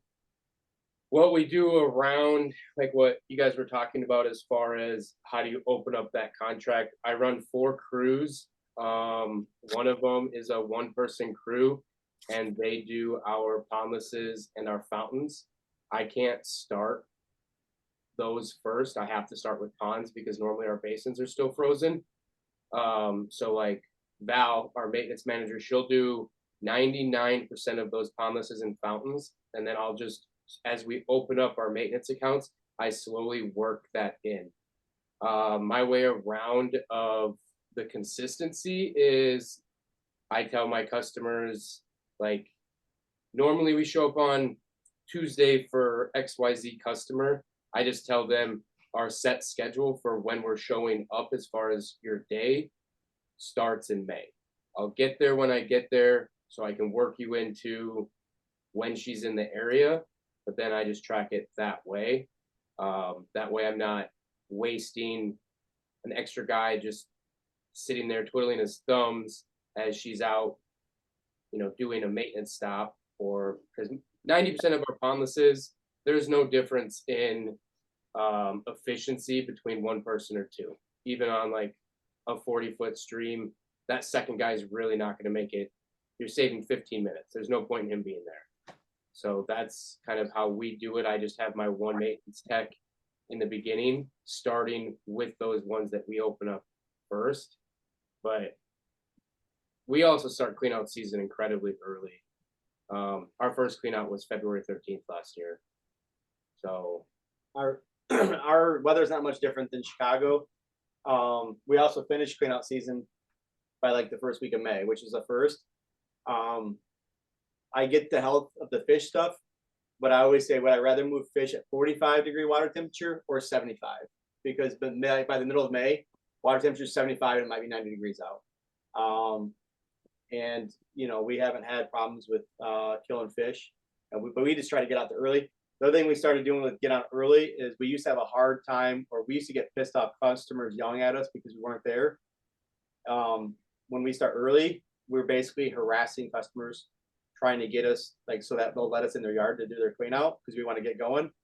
We don't work every day in February, like but if it's gonna be warming up, we're gonna be out there. But by bugging customers early in the season when they tell you no, they can't come out there, they're not pissed in April when they call and we can't get out there because they already had we've already tried to schedule it multiple times with them and they're not ready for it. So I don't deal with this part of the business. People yelling at me about that stuff, but I've noticed that's not an issue anymore where it used to be. You know, I used to try to figure out like, oh, I'm going to put them in order of people that sign up or whatever. We're still very efficient at like, you know, hitting the same areas of town on clean outs with the crews. The other thing that I haven't heard said, using our software, we use Jobber, but on a clean out, when we schedule that clean out, we sign it to our crews, I don't know if it's Will or Janet, whoever, but they put on their like 6 hours. And we'll put that on every clean out. So the crew, when they open up their job, they see like, hey, we allocated 6 hours on site to this clean out. It's setting expectations. And I think that helps us actually hit our stuff on time, because guys know like, okay, this is supposed to take 6 hours, versus like, the clean out's done when the clean out's done. But I think they're pretty good, as far as, Will schedules their day and they get everything done that needs to be done. And I don't know if we plan for 16 hours on site. It varies. Yeah, it varies. I mean, we're pretty blessed as far as like the metro is pretty small, so a lot of our drive times between stops are 15 minutes tops. So I can have my 2-man crew, they'll do 3 or 4 11x16s in a day, depending on the feature and that kind of stuff. So we can definitely hammer these things out. And then kind of what Haley was saying, like if you have that big one, that's where my 1-person crew can float. Like I'll start that 1-man crew with the big project, because it's back to once you've got the majority of your debris and leaves and all that stuff out, that 3rd person is normally just aimlessly wandering around trying to look busy, where they can pull off and go. They're not going to fire up 4 or 5 clean out pumps and 3 power washers, because then we're going to be blowing circuits and doing all that and slowing us down. So that's kind of what we've started doing a couple of years ago, is that 1 person will go in, help with that first couple hours, get them going, and then that 16-hour clean out, that 1 crew, it might be their full day, but I don't have that extra manpower kind of just bleeding there. And then also like in the spring clean out season, that's a lot of my job. Like if we sell a big light system or do that, like I leave the office and I go play support. The guys upsold more than what they had on their truck or something like that, I'll get them the product they need, or weird things like that. So we have 1.5 1-man floaters, I guess. So what Will hasn't said too is like, yeah, so you probably picked up, Will's actually not assigned typically to cleanouts. Will manages it, which gives us the ability to do some other things too. This might blow some of your minds, but if I take a call and I sell a clean out to a new customer, we try to be there within the week. Time kills deals. They'll find someone else. If I'm going to schedule a month out, they'll find someone else. So Will is typically on every brand new pond clean out, exploratory clean outs. 2 reasons. 1, he wants to know about that feature because he's gonna have to deal with it in the future. And 2, Will kicks ass at upselling. I set the table for him and he just goes in there and takes their money. Exploratory clean outs are basically, I don't want to say this open check, but there's probably usually a problem. That's why they're calling us. So Will a lot of times will either grab a 2-man crew for that, or he'll grab, if it's a smaller feature, he'll grab the maintenance tech and they'll go knock out that exploratory. But we typically try to schedule it within the week. They call on Monday, we're going to try to schedule that week. And sometimes we'll say, hey, we might not be able to do it this week, but maybe next week. And they're usually game with that. It's been years since, we're pushing them out 3-4 weeks. Sometimes they'll call and they don't want it for like a month. They just want to set it up. But we usually try to get right on top of those new customers. And I don't think we're keeping holes in the schedule for them. It's just like Will just became available for this new client. That's how we're doing things. We did, I want to say like 50 to 60 exploratory cleanouts last year. 64. There we go. Some of them were during the summer and in the fall, but and I want to say we did about 250 or 300 regular client cleanouts. So 250. I think we did around 300 cleanouts total with exploratories. And if you have the manpower, having that 1-person crew it's like changed the game the way I schedule, because we haven't even got into the joys of call-ins with other employees and that kind of stuff. So if you have that 1 or 2 people that can float and kind of do that, is normally like my 1-person crew, like I said, a lot of our basins are frozen and stuff like that. So they're very fluid throughout their week. I don't schedule cleanouts more than 72 hours out, just because obviously I'll get into it during the upsell part, but you know, you get into a repair or an upsell, that's happening that day when we're there doing cleanouts. So that can easily add hours, and it's a lot easier for me to push someone to the next day and keep everyone happy and keep the wheels rolling than it is kind of like what Haley was saying, yeah, sorry, it rained and we had more ice than expected. I got to push you out weeks. But yeah, that would, the one person crew is probably the best thing that we've adapted to. We have one of those. We have 3 2-man crews and 1 1-man crew. Yeah. 1 1-man crew. When you mentioned the appointment notes, that reminded me of what we do, which is we say what the feature is, what the package level is, and like who's on the crew and how many hours we had it planned for. Of course, on the schedule, it shows how much time as well. But one of the main things with including the package level is so that guys know, hey, this person has a discount if we upsell them any products like lights. Like this year, the platinum package had 10% off on product, and the gold package had 5%. And then, of course, knowing who gets those, like the platinum packages have automatic dosing systems and ion gen systems included. So making sure that those people get those installed as a rental, and knowing like who gets what, that's a very important thing for them. And if you use Jobber, they did some sort of update middle of this year where you can actually now go in and add a bunch of specific notes for the customer. So that's one thing that we're going to sit down and do this winter is I've got it all in there. So their pricing group will be in there. Their pumps will be in there. Like the guts of your feature. I mean, we fill out like a form on every clean out every year because you never know what we're going to add, what the homeowner is going to add, anything like that. And so now that's all going to be on Jobber starting in 2024.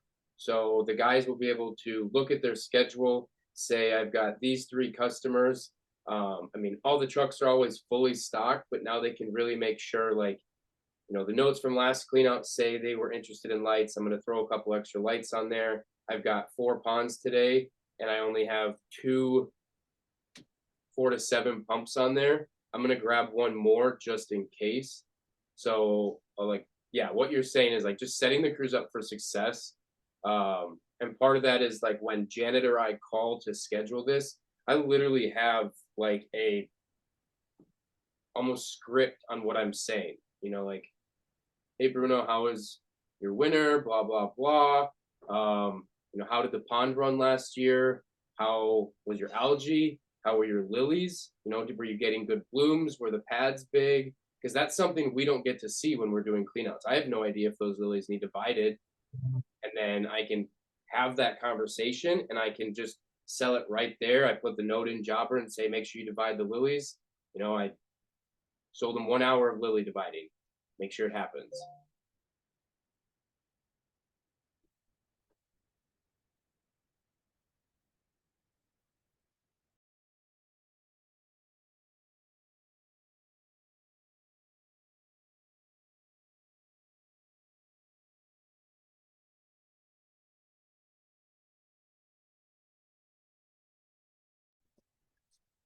Awesome. Appreciate all the contributions on that. Our next topic, we're going to talk about the service vehicle preparation, and the guys over at Just Add Water kind of prepped us for this by saying how their vehicles are always stocked. So Tom, are you here? Yes, I am. Let me start off by introducing myself. My name is Tom Sandstrom, and I've been working with Tom Smith and Garden State Koi now for 22 years. In the very beginning, there wasn't really much of a call for an individual to do the maintenance. You know, it was, I think, maybe 3 or 4 of us. And between doing openings, installs, and maintenance, it was tough to fill out the year. But over the years, I mean, we've grown and grown and grown to where now we have like 5 maintenance crews going out of 2 people. One of those crews is like 2 people from the installs that we use first in the spring doing the openings to get us ahead. And then I have 8 people going out during the whole rest of the season. It's like I said, it's just grown over the years. So with doing the van and keeping it stocked and having the right equipment and everything is so important because it makes everybody's job so much easier. I've made an entire checklist that each maintenance lead has in their van that, like, for the equipment wise and everything like that, our vans are set up when we start openings, like the last week of March, beginning of April. These vans are equipped by the second week of March. Okay, whether it's like making sure we have the pressure washers all working properly, shop vacuums or toolboxes all equipped with the same tools, et cetera, et cetera. Every van has the same equipment in it. I have an entire checklist for them to look. If we don't have it, make sure we get it before we start openings, because we don't want anyone going out there unequipped. Okay, I mean, we have that information on a PDF file that, we can, send to Bruno, that if anyone's looking for it, he can send it out, or if they ask us at the end, we can send it out. But I mean, it's simple little things, pressure washers, shop vacuums, waders, nets, sock nets, gas cans, one for the power washers, one for our backpack blowers, having, the 2-cycle oil, having enough garden hose, leaf rakes, metal rakes, grading rakes, shovels and picks in case we run into problems. Every van is equipped the same way. All our vans are been professionally shelved. So we have bins to put fittings in for, the most popular 1.5, 2-inch fittings. Stock wise, we make sure, like I said, check valves, lighting, dosing systems, what else? Ion gens, the white lights. We don't generally carry the colored lights unless a customer specifically, we upsold them that already. Just vans aren't equipped to hold all this. Our aquascape holding tanks, the cover nets, aerators, you name it, we have it. Okay, just because again, we don't want to fall short on everything. When it comes to stocking our vehicles with the, what we need, like I said, that's on a daily basis. We use service autopilot. So again, all our customers' stuff is in there. What size pump, what size plumbing, filter mats. So each day, I make sure that these guys are bringing that stuff with them. They call the night before to ask if there's any special things they need. Generally speaking, in the fall, when we do our shutdowns, we're making notes. The people's filter mats are shot. We're going to have to replace them. So that's all in our service autopilot under notes. So it makes our life so much easier. We have pictures in our phone of what the ponds look like and how big they are. So I know exactly what is needed. These guys pull the inventory. Ethan came up with a paper that we fill out every morning that of all the stock we're taking. And again, generally speaking, the basic stuff, if we don't use it that day, it's already been taken out of inventory. We keep it in the van. Okay, so it doesn't have to be placed on a daily basis. If for some reason, it was like a unique thing, if we don't use it, we bring it back and we put it back into inventory. This is, again, done on a daily basis. So we're tracking everything. Okay, we really started doing this heavily this year, and it's worked great for us. So we know what we have here in stock and what we don't, what we have to order. And again, that's been working great for us. The service autopilot is the biggest thing, though, that keeps track of our inventory, of what we've pulled and what we've sold over the season here. We did have a question. Someone asked what size vans I have basically you've been using the Ford Transits. Most of them are the 250s, medium roof. We have a smaller Transit that's a little bit shorter, so it's a little harder to stock it. And then we have an older van that isn't as equipped as well. It has the shelving and stuff like that, but it doesn't have necessarily all the bins to put the fittings in. But again, our vans have shelving on both sides. One is, again, just for, I use it just for the fittings that might be needed. Then the other side, on the, like the driver's side, it's the full length. And part of that has toolboxes in it for just, heat guns, and we use shrink wraps when we do lighting. We don't use the aquascape just plug and play, just because we've had problems over the years. We splice everything and hardwire everything, and we use boat shrink wraps for it. So some of the toolbox is used for that. And then any specialty tools that we might need, don't want to lose.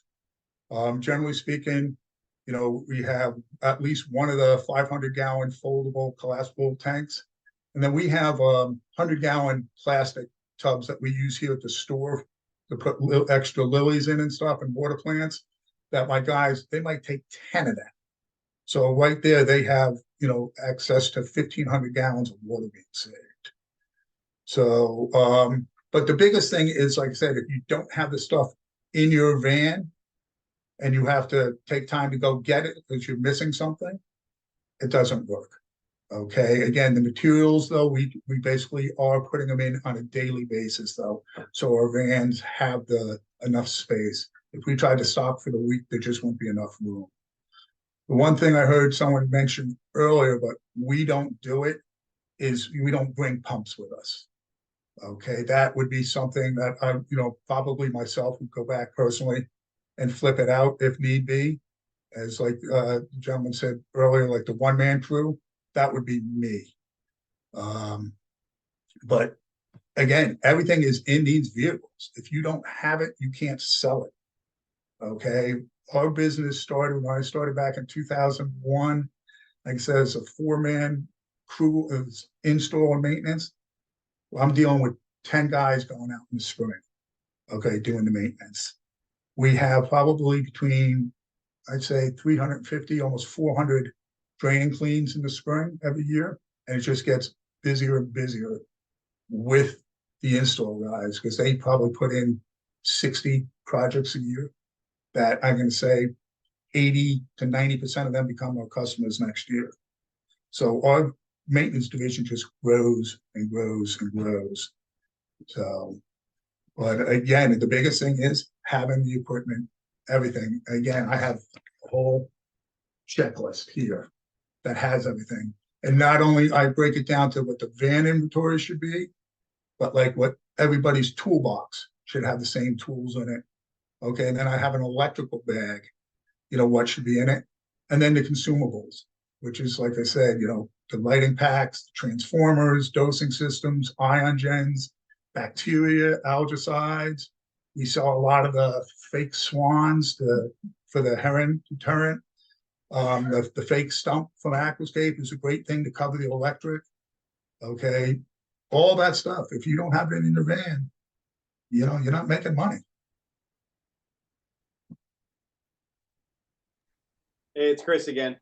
All that is exactly why you need to do an early buy. Our early buy every year, my focus when I make that order is basically spring cleanout season. So we do stock pumps. I bring in a lot of pumps just because that's the majority of our pump replacements are at cleanouts. When we do a cleanout, the first step for us is to turn the thing on and see it running, because that'll actually, you'll know right away if there's issues with the system. But like, yeah, our early buy order is almost basically planned for spring cleanout season. So we have everything, so we can load up vehicles, send them out, let them sell stuff. That's all I had to say about this topic, really. That being said, I think myself going forward this year, for the jobs that the guys are doing that day, have them bring the pumps, because again, it'll save us time. I don't necessarily want to go and replace it on my own and, take up my valuable time where I could be used elsewhere. So that's a good point that I'm going to, present to my crews this spring coming. I guess one other thing, when we're going out farther, like we're Central Iowa and we have to go out farther customers, I know one of the things we're trying to be better about is like bring an extra clean out pump, bring an extra power washer, bring especially out in rural Iowa, like you can't just like run down the street to replace something. So I think we've had problems in the past where, you know, a power washer goes out, hopefully in their metro, and it obviously it kills that clean out, whatever. But yeah, trying to, like when you're going away from home or whatever, make sure you got everything and more. Hey, Tom, could you talk a little more about your process for restocking the vehicles? We definitely run into that, especially during a busy clean out season. I mean, you're starting at ass crack of dawn and there till dark, you know, getting all this done, trying to get them all fit in. And the crews just don't always stock the vehicle back up at the end of the day. Is there a process or something that's what I'm trying to improve our process? Is it early in the morning? Is it at the end of the day, beginning of the day? Usually it's first thing in the morning because the guys are out working late. And when they get home, they're tired, they want to go home. But if they get back early for any reason, they're stocking the night before. And for us, I think it's a lot easier because we are a retail establishment and, you know, we're a distributor. So we have everything on site. You know, we have the warehouse and we have the upstairs here at the shop where everything, unless it's already been sold to wholesale, which is, not too often, but you know, we have all the filter mats. We have abundance of this stuff to pull from. So it does make it easier. My guys get in generally about 6:45. Our start time is 7. I get them in the night before. They're calling. They know their customers already because, again, it's all on service autopilot. It's already been dispatched to them. So they know what they need because they look on that and they say, okay, it's a signature 2,500 biofouls and classic skimmer or a signature 1000 skimmer. They know to bring all that, whether the customer has asked for it or not. We have it on the van in case they do. And again, we call the night before and hopefully we're speaking to someone in person, but if not, we're leaving a message. You know, we're coming out, you're the first, second, whatever, third stop. Is there anything in particular you need? I mean, we generally carry most products on the van, but are we necessarily carrying 3 swans or 3 fake stumps? No. You know, a lot of times, you know, most of our customers are obviously repeat customers, so we know what they have and don't have from the pictures on service autopilot. Okay, like they already have a swan, they have the stump, but all the other stuff is basic stuff that are in our vans that we have. Again, this year moving forward, I think, you know, it's great that we're going to look to carry the pumps and make sure we start these ponds up before the pumps up and the ponds up before we do the drain and clean. And all the years working, we used to just go there. And my goal was to get the ponds drained and cleaned as quick as possible, not starting them all up and seeing if there's any leaks on the stream that we could see noticeably right away, because that would save another trip. But like when we do our cleanouts and stuff like that, you know, we're looking for the low edges. As soon as we get there, I tell my guys, make sure you take a picture of where the water level is. So if a customer down the road says, hey, you know, my pond leaks, didn't before you came, I know the pond level held. So then it would either be something with the stream or the plumbing, but we do that to cover ourselves. But again, having all the material here at the shop, because we're a retail establishment, makes it so much easier for us. So I don't think it's been maybe a few times that we didn't have what I needed to go out. And then, you know, we just had to go back out, but it was very rare. That part's huge, Tom. Running the system before you touch it, like that's our step 1, because it totally dictates your schedule.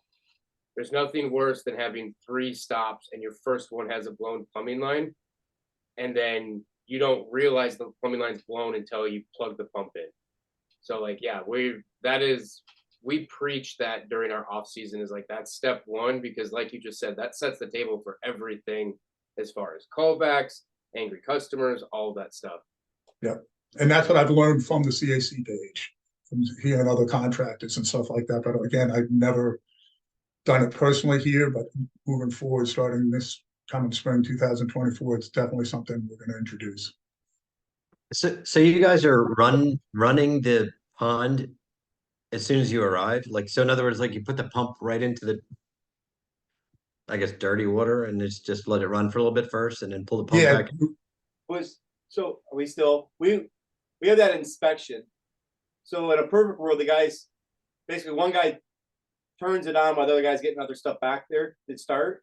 And the dude's got a clipboard, that inspection sheet, and they're going through and actually like, they're gonna check the stream for low edges. They're gonna check the biofall seal. Because like if it's bad, we want to have a conversation with the customer and say, hey, like we need to, this is a repair you need to make. Or, hell, like the plumbing line's blowing up and there's water coming out of the ground. We used to get the calls where like, hey, my pond was fine last year. You guys came into the spring clean out and now it leaks. It's your fault. What'd you do? Where if we get there and in the first 15 minutes, 10 minutes, the guys call Mr. Customer out and say, hey, this is an issue. Let's deal with this right now. So you take a handful of leaves out of the stream so you don't have damming up. You clean out the skimmer basket a little bit. You fire it up. You basically, I tell the guys it has to run for about 10 minutes because water's got to do what water does. And then by then you have all of your equipment, you got all your tubs, everything set up and ready to go. Shut it down. Your inspection's done. But yeah, the crew leader, that's his first job, is that inspection, get everything running. It's part of the meet and greet process with the customer. the one thing that I know we do here at Garden State Koi that I don't know if other companies, we shut down all our features in the wintertime. Like we just finished up this past week. And part of our process with the shutdown is when we take out all the filter media and pads from the biofalls and stuff, we blow out the lines. We suck out any little bit of water that's in the biofalls. We use our shop vacs. We blow out the lines. Back with the old plastic skimmers, it was easier because the piping was above the water level in the skimmer. Now with the signatures, it's under. We actually make an attachment that goes up in the skimmer that we sell on our fall shutdowns, I believe for like $39, $45. But this way I know there's no water left in the lines. If so, it's so minimal that if it freezes, it has room to expand. So that's helped us for so many years with the not worried about the pipes being cracked or anything like that when we go do the openings in the spring. It was more, my concern was always like the low edges on the streams that I don't think we were paying as much attention to as we should be.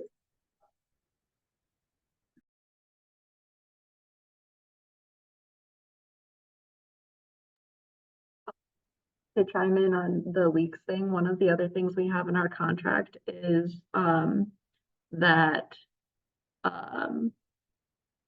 especially with like really dirty features, sometimes there's a leak that you can't see until after the clean out has happened because there was like dirt damming up that spot. So we do have a clause in our contract that we aren't responsible for leaks that arise because of the cleaning. Of course, if it was something that was legitimately done by our guys, then we would fix it. But that is something that we have in our contract.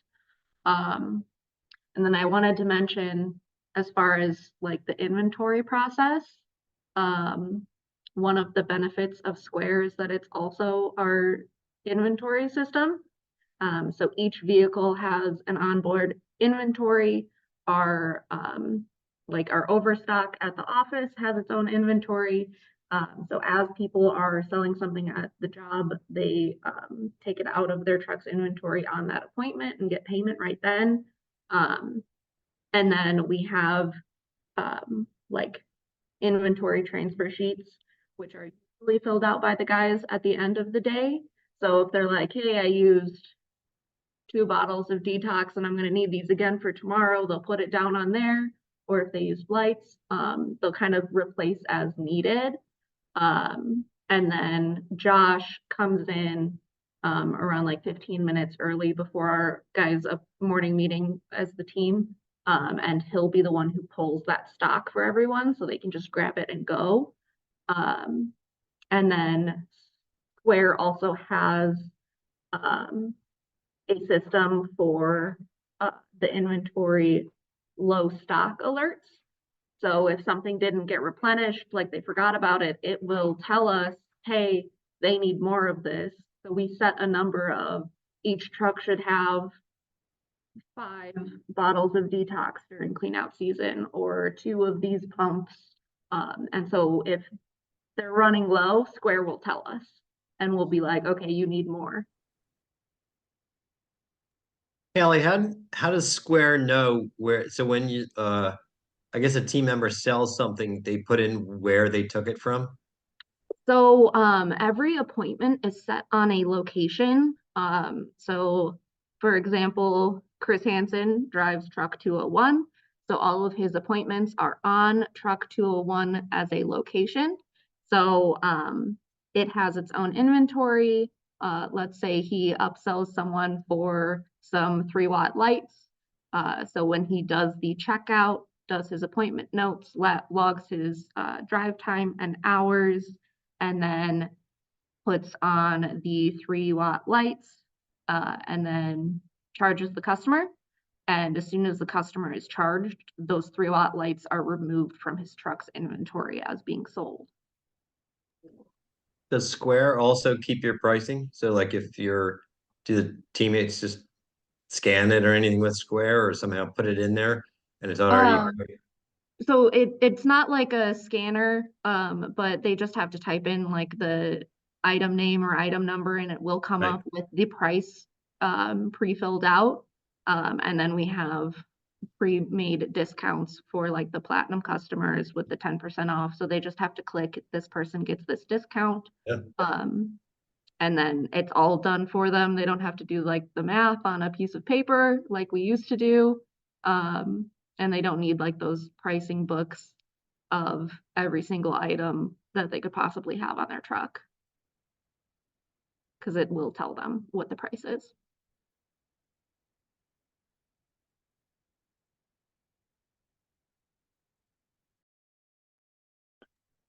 I think what's nice about that. Oh, sorry, Haley.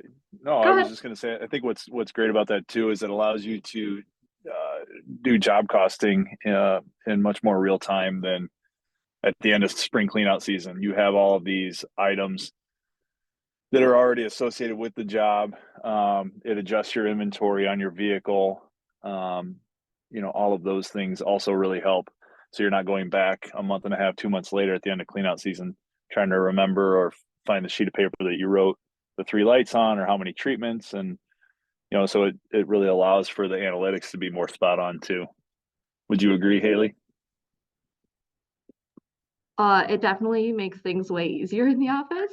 When I started and we were on Jobber, it was pieces of paper that they would fill out, and then I would have to enter it into another system for each item and like the pricing, and then we would have to, if they didn't like get a check or cash at that time, then we'd have to call and get a credit card payment or something like that, which we try to get everyone's payments immediately, of course. But definitely solves a lot of the busy work in the office when it's all done immediately on site. I was going to comment on Jason's question in the chat. If we, even with like the tubs and everything, if the pond still needs filling, one of the things that I talk to the customers about when I'm scheduling the appointment is if you aren't going to be home during the visit, will you be home that evening so that our guys can, if need be, leave the hose on at a trickle and they can turn it off when they get there. So that's another thing that the guys, if nobody's home when they do the clean out, will call and say, hey, we left the hose on. You'll need to turn it off when you get home. And then of course, if somebody has an autofill, then it would turn off automatically.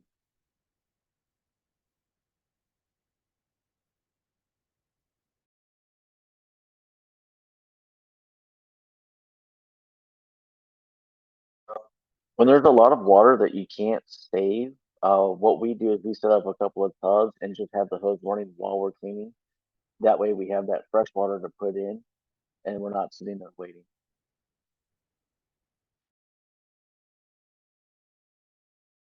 What we do, so you guys know what we use our extra tubs for. Again, if the water's clean, it's all put back in. If it's, a lot of dirty water, a lot of times we'll just save that for after we power wash to rinse down. I mean, we keep the one tank with the fish and everything like that to put back into the pond, even if it's dirty, just to help acclimate the fish. But a lot of times, if the water's really dirty, like you guys have mentioned, we'll use that just to rinse down everything we power washed. And then once a bucket is like one of our containers are empty, like you said, where garden hose is filling it up.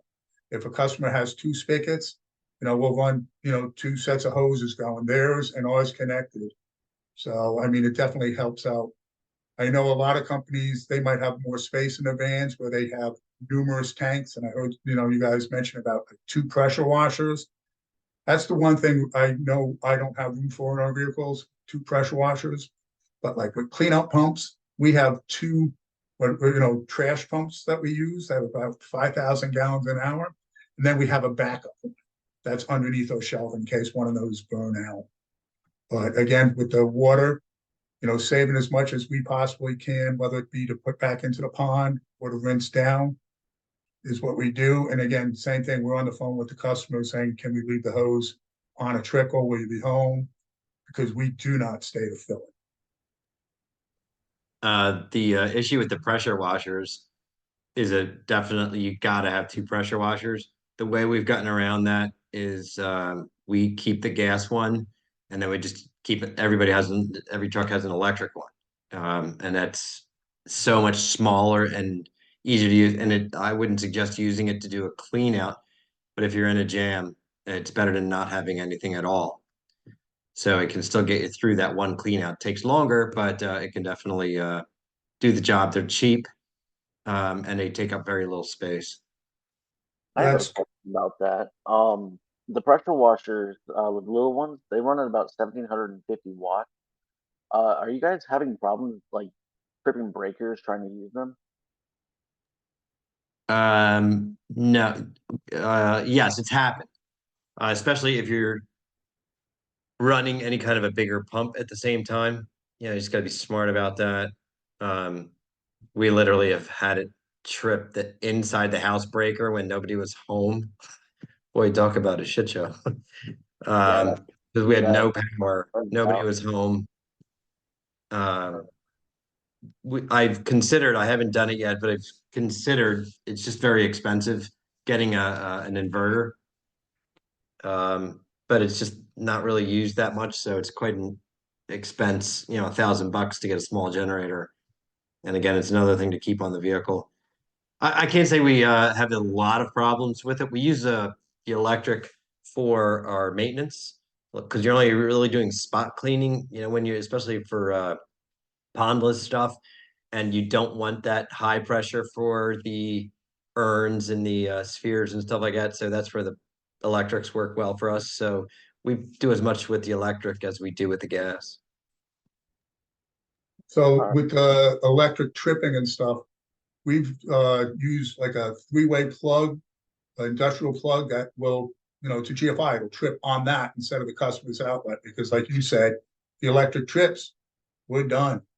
Our cleanout pumps that we use, I can't run a cleanout pump and a vacuum at the same time. As soon as I put our shop vacuum on, most times it'll trip. So either you use one at a time, or we pull electric from 2 different places on the house, so we don't run into those problems.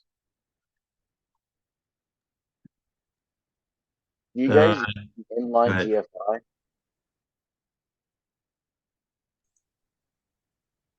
What was that question? Have you guys considered using like an inline GFI to prevent tripping from the house? I think that's what you were talking about, right? That's what I was talking about. Yeah. So, yeah, we do that as well. Just for safety precautions, because back in the day, we, trip electric, not realizing it, especially with these more powerful trash pumps that we're using. So all my guys are aware, like, I don't even like using 2 of the pumps off the same outlet because it can trip it. So we bring the heavy duty outdoor extension cords, and I'll run it from the other side of the house if necessary to get the jobs done. What trash pumps are you using, Tom? They're from Nursery Pro, and it's the higher end one. Again, I think it's either 5,000, 5,200 gallons. I mean, I can get that information and, send it if you need it or want it. But we've been using those for years now. The only thing with them is they don't get down to the very bottom.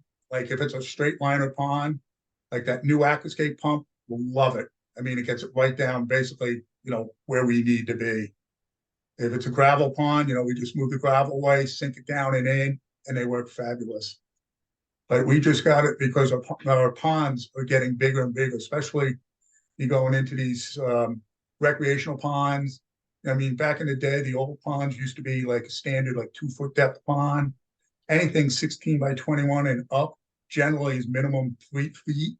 Okay, so it takes longer. That's why we started upgrading our pumps and then putting 2 pumps in when necessary, just to get the jobs done at a reasonable time. Even the very large ponds, we might go there the night before, drop a pump in with a shutoff float. If someone's in the area, just to get us prepped for the next day. If someone's down in that area, we'll do that to make our life easier the next day. I mean, I assume Hanson has, but does anyone else use those new orange pumps very much? We just ordered like 3 this fall and are dabbling with them. You're The new cleanout pumps. Did we just lose something? Bruno, you muted yourself.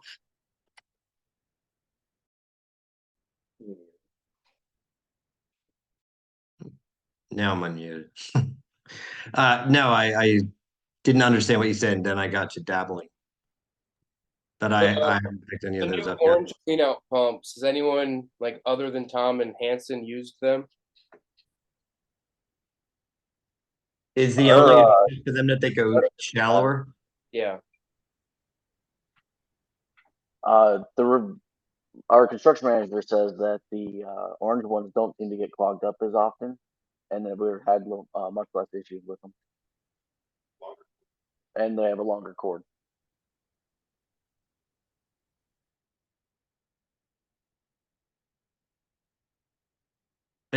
What's the depth that they go? They go pretty shallow, right? Like to like a quarter or half an inch of water?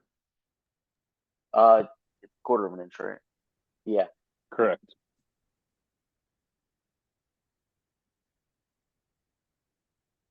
They're great if you have those, ponds that are just straight liners that you're running into, because again, the other pumps do not bring it down.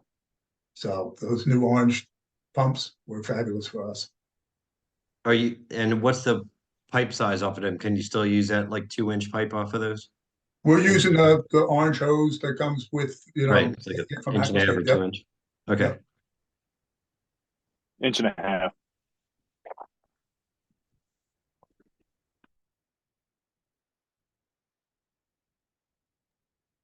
All right. Does anybody have any other questions or input on it?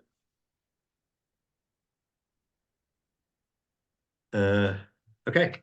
So the next thing I want to talk about is I guess I'll take over here, the process that I came up with. I don't know if anybody else has one. I'll just talk a little bit about what I've come up with, and this is kind of in the beta stage. But just like the original 20-step install process that Aquascape has, is kind of what I'm basing this off of, because it's just a process. And even though cleanouts are pretty much, they're the same, but they're different. For ponds, it's basically the same thing. You're emptying it, you're cleaning it, and you put it back together. The difference is not everybody's going to have a skimmer. Not everybody has a biofall. Some people have intakes, wetlands. Some people have pumps still in the pond. So everybody's going to have different stuff. But for the most part, the reason I want to do a process and the reason that I came up with this is to kind of keep everybody on track, on the same page. And then when new people come on, new teammates, especially, like Garden State Koi, Aquascape, Just That Water, you guys have a lot of teammates and you're just growing and growing. You're bringing on more people.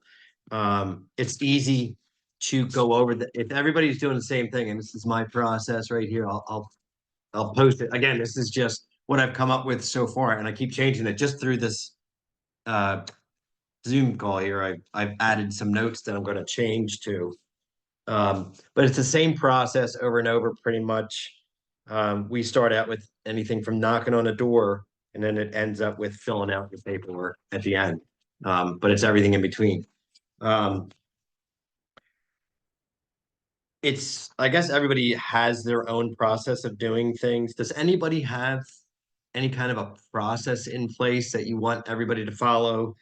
And the reason I came up with this too was time, because everything's going to get done, but if it gets done in the right order, then it makes it more efficient. And a lot of this, even though this is a lot about selling and making money on product, it is about time. And if you're inefficient with the time, you're only going to get one clean out done a day, not two or what. And if you're more efficient, the more efficient you are, the more time you have for upsells, the more, some of you guys are getting 3 clean outs done a day. I'm not quite sure how that's happening, but 2 pond clean outs a day is doable for us.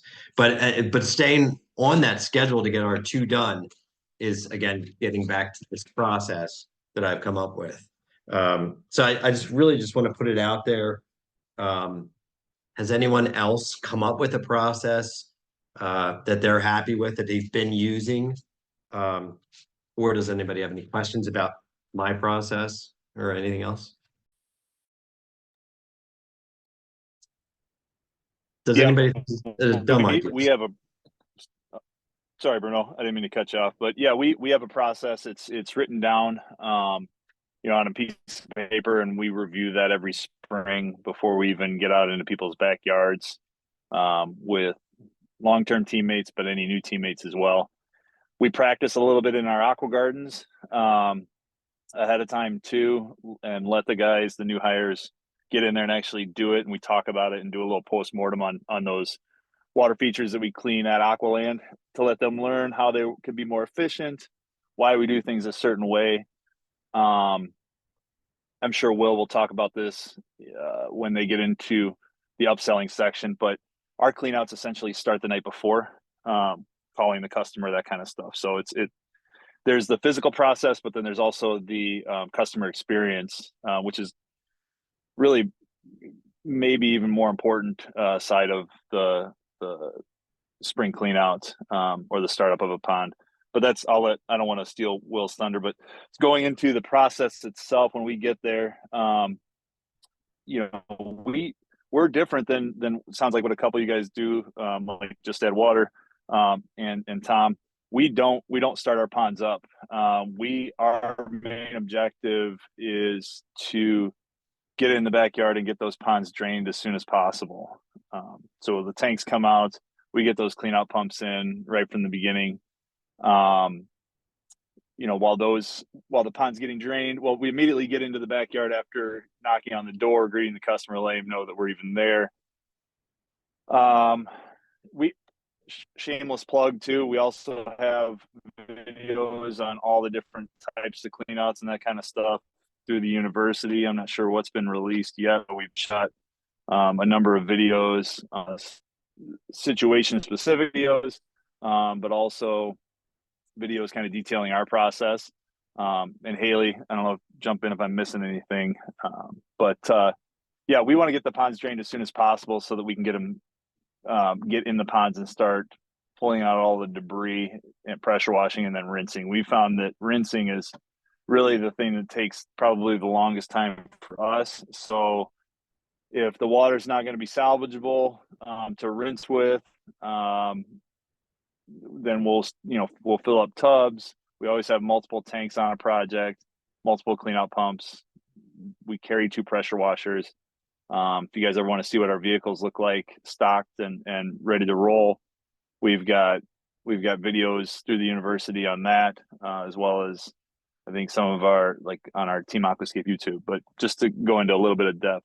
But we do have a process written down on a piece of paper that I'm sure we could probably find and share with the group as well. And it probably looks very similar to yours, even though I can't see it, but I'm just assuming.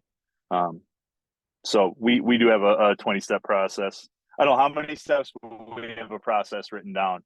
And the reason we do that is It makes, what we're doing, even though every pond is unique to itself, going back to the whole process, it makes it very trainable after a couple of times, so that there's not the lag time for new teammates. It's all pretty, black and white, or pretty plain to see, to go through. And once you do it a couple times, you have to refer back to the process maybe, but I think just seeing it and then teaching it as well helps all of our teammates. I was just gonna add, like Chris said, we do the kind of like practice cleanouts at Aqualand, and we have a couple like employee ponds too that we do it at. But one of the things when we make the groups of like the crews, I should say, like we said, it's 2 guys per vehicle. So usually the lead is someone who's been through clean out season before. And if we have new people, then that's going to be their second guy. So we have someone experienced, and the inexperienced guys can learn from them as they go through the clean outs as well. I have a question. Chris, when you guys call the clients the day or night before, is that somebody in the office, or is that the teammate who's going to be going there? That's going to be the teammate that's going to be the one as the team leader on the clean out. And a lot of times, these people have talked to Haley in the office at least once, if not multiple times, because they're excited, or they have issues or challenges or have questions. So the communication's already been there. But the team leader always calls the customer the night before, just to go through, after going through the notes, looking ahead on their schedule for the upcoming day. What has Haley or, our office manager written down, but in my case, it's Haley. What notes does she have for me about this specific customer? Mrs. Jones, it looks like you had some lights out at the end of last year. Just want to make sure that that's still the case, and just go through and ask all those little fact-finding questions. Do they have the water turned on to the outside of the house? Will anybody be home? Is there anything specific you want me to take a look at while we're there? And allowing them to answer those questions. And then a lot of times that leads to upsell opportunities, but also answering questions ahead of time rather than being on site and encountering a problem on site. We're able to talk that through over the phone, and then make sure that we're prepared the night before, or at least going into the following morning before we ever leave the shop. Hey, I talked to Mrs. Jones last night. She said that she had this issue. If another teammate was on here to clean out last year or service the pond, maybe they can provide insight to help me be more efficient, or have, whatever I need to solve those problems. I'm sounding very vague, because we can go into a whole list of things that we encounter, but that's always the team lead the night before, and the introduction too is always a good thing. You're building that relationship.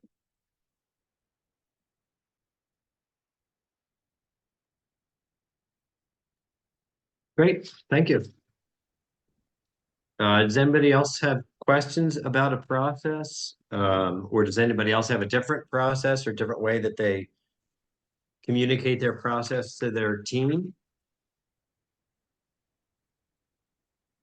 Nope. I got one just real quick. Will disappeared. He was going to talk. But our big thing is, Will brought out this is our maintenance binder. We have just written everything down, and we keep staff on year round, and the winters for training. So our goal is for everyone to be up to speed, and obviously hands-on is obviously like Aquascape does. They're sending out you guys with veterans. But yeah, it's all about, we try not to have someone start their first day on a clean out. One, they're going to quit. Two, there's not going to be, it's not going to be a good experience. So, so I have no idea what Will was going to talk about, but yeah, everything's written down. As far as like the process, everyone should know it. It's in every truck. This binder is. What do you want to say, Will? He just walked back in. I don't know if it was said, but like what the process is, To me, the biggest or best part about having the process, to piggyback off of what Chris said, was that customer service side of it. There's nothing worse than a customer calling back and saying, yeah, you can clean my pond as long as this person comes and does it. Right? Like, so we have a couple customers that have told us basically every year, I'm not doing this unless Will does the clean out. Well, that's great. Will graduated from cleanouts a few years ago. So now I shut down my schedule to go do whoever's clean out. But with the process in there, it doesn't matter if it's Will, Clay, Connor, we all clean ponds the exact same. It's that McDonald's attitude, right? Like, all the windows get cleaned on Tuesdays and Saturdays. It's the same way every time. So to me, that's been the best part of having the process, is all of our customers know Just Add Water is cleaning their pond, not Connor, not Clay. Just Add Water. They're going to get the same experience, and the job is going to be done the same every year. Sorry, I had to go to work for a little bit. How do you relay that message to them, though? Because I still get that. I'm trying not to go around and do cleanouts, but I still get that people are specifically asking for me. People don't even do. I get that on the phone, that they don't even talk to anybody else. Quick story: if you guys don't know Connor, he looks different all the time. So a longtime customer this spring, we did a clean out for, and Connor does his clean out every year. The dude actually complained and bitched about the clean out, and he was pissed that the new guy came.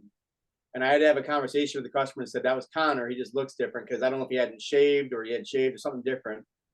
But like, once he knew Connor did it, then he knew, like, he thought we did it too fast.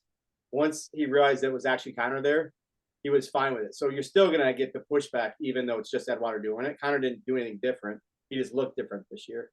But no, we have a few, like, from years ago that, you know, we gave them a bad experience and Will fixed it. So now they only like Will. And we have a new client that only wants Connor. And we're actually going to probably fire her. But it's kind of like that whole that balance of, like, how do you get past that? Like, some people are just insane and you're not going to make them happy no matter what. But we're trying to get to the point where it doesn't matter who comes there. Whoever shows up in a Just Add Water shirt is going to do the same thing and the right job. We've had clients say, like, how it's incredible that they have different people and they have a good experience. Like, doesn't matter who comes out there, we always make them happy. To answer your question, Bruno, it's kind of just like falling on the sword. Like, yeah, Bruno, I can make sure that your pond is going to get cleaned. I'm not going to be there the whole time. I've spent an extensive amount of time training my team. I trust them with my personal pond. I trust them with your pond even more. And then it's like, I'm going to show up for 10 minutes and I'm going to have that, you know, almost like when you sell a construction project, you're going to have that transfer of trust. I'm going to personally introduce you to Connor. He's going to clean your pond. I'm going to tell him everything I know about your pond. And then I'm getting the hell out of here because I'm a busy dude. And then it's kind of just, God, I hope Connor doesn't shit the bed.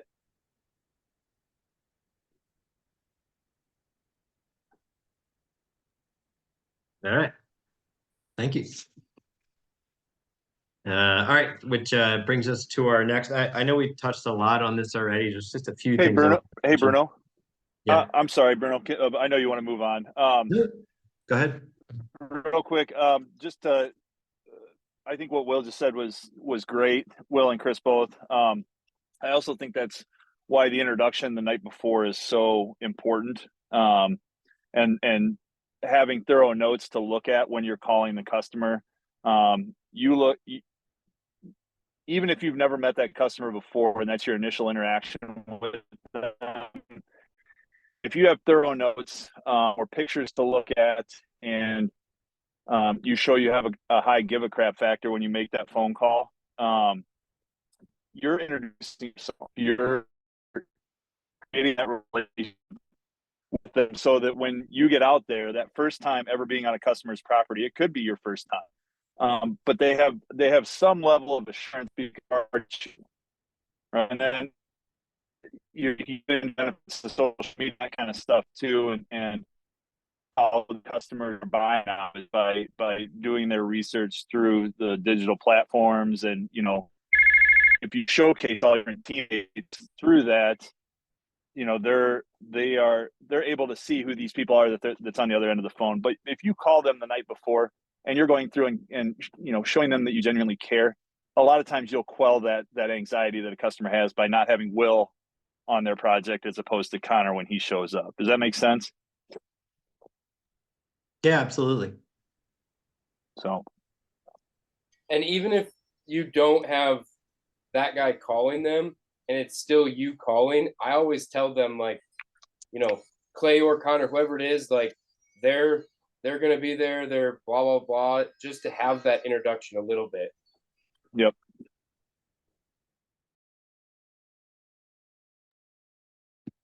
Excellent. Okay. So the next thing we're going to go over is just problem solving. And I guess we'll just put this up, see if anybody has any other. I just came up with a few problems that we run into, and you know, literally all this is solving a problem in this business, and I guess like most businesses, but whether the problem is that they have a dirty pond, their lights are out, their pump's not working, that they don't have a pond, and we need to build it for them. And so it's what I always tell everybody here is that this business is all about solving problems. But I mean, it seems like every day, I mean, that's pretty much what I do all day, is solving a problem. There's always something, especially unexpected coming up, you know?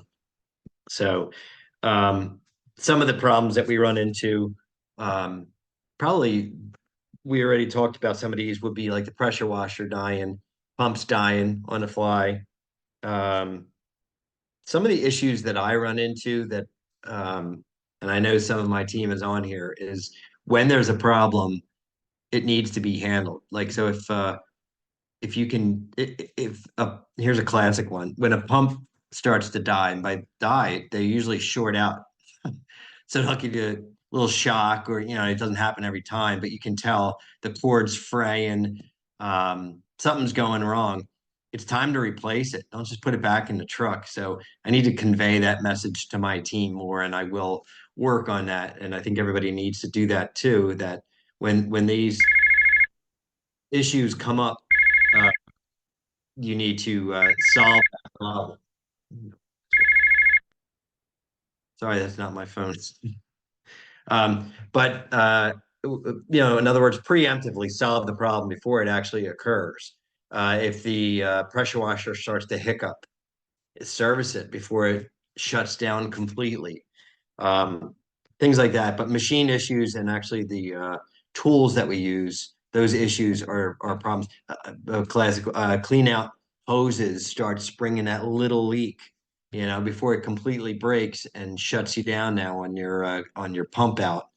That's definitely issues that need to be addressed ahead of time. Besides product issues, and this is going to go back to my process of one of the reasons I have this process in place. Arriving at a job site, and again, this will go back to the calls too, and not having water or electric there.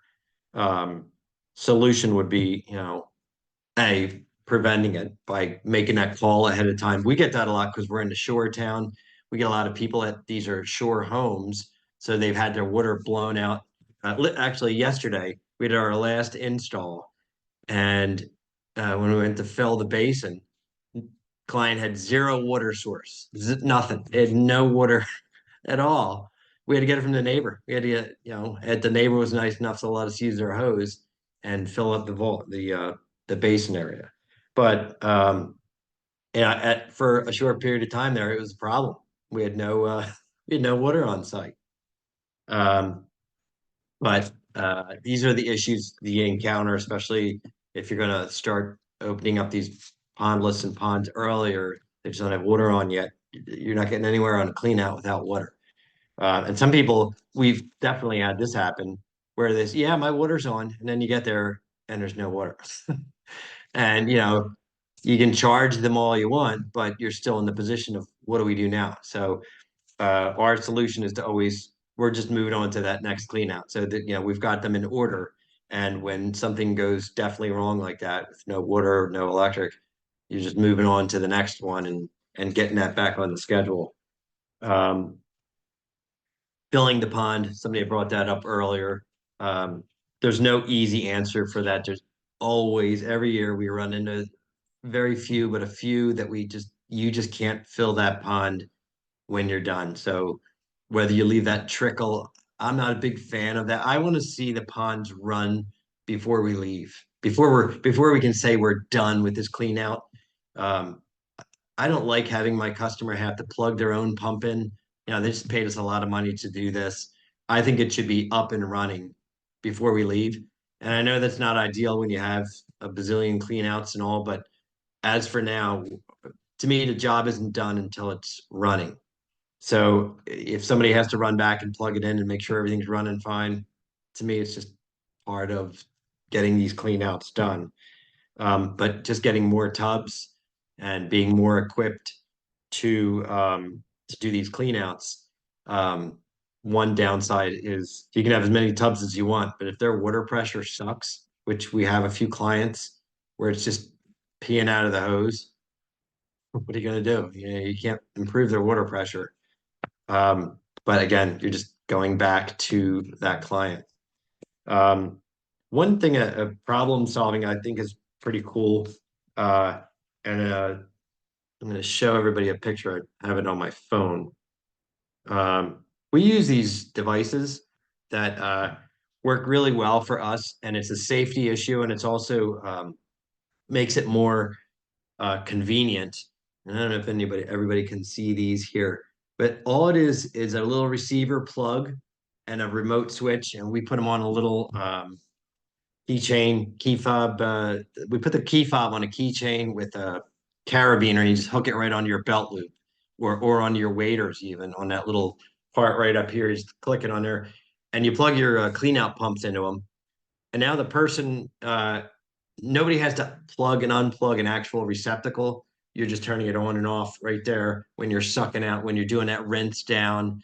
It makes life a lot easier to instead of unplugging the pump, instead of the pump running dry, and people don't have to get in and out of the pond or whatever. So that's where it's a safety thing, climbing in and out of the pond and also grabbing something with wet hands. It's nice to have them. We call them clickers. So we use that little carabiner thing to click it right onto that receiver, and we have multiple of them in each van. They're literally Home Depot. They're $10. And that also doubles. We keep them in the vans, brand new in the box. Some people like to turn off their pump when they're feeding their fish, or fountains. They want to turn it off. If it's just a fountain, they want to turn them off at night. We sell those things for $30, $35, something like that, all the time. It's a hell of a markup, but people love the convenience of having that for their pumps. So that's how to solve that problem with the pumps turning on and off. Other issues that we have, this is just a very skimming the surface, so like solving problems.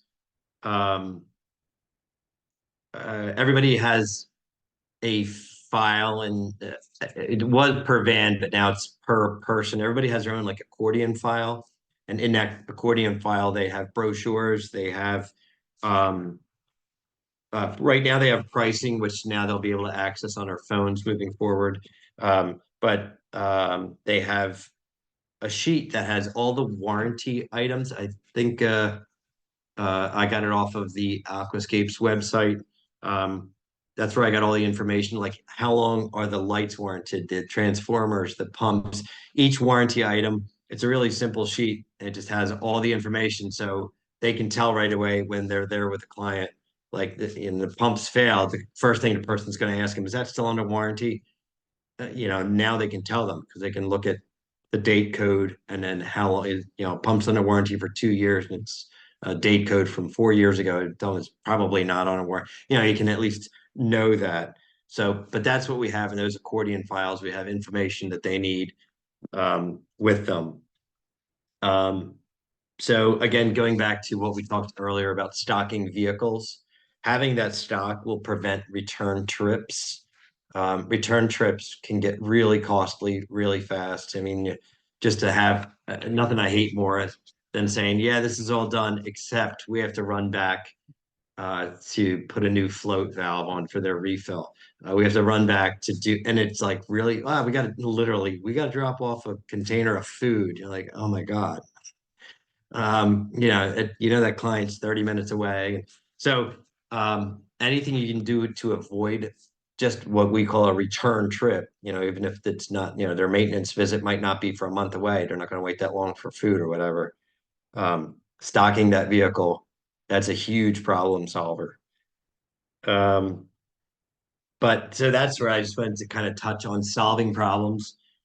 Just being prepared for them is the best way to solve them, and preventing return visits.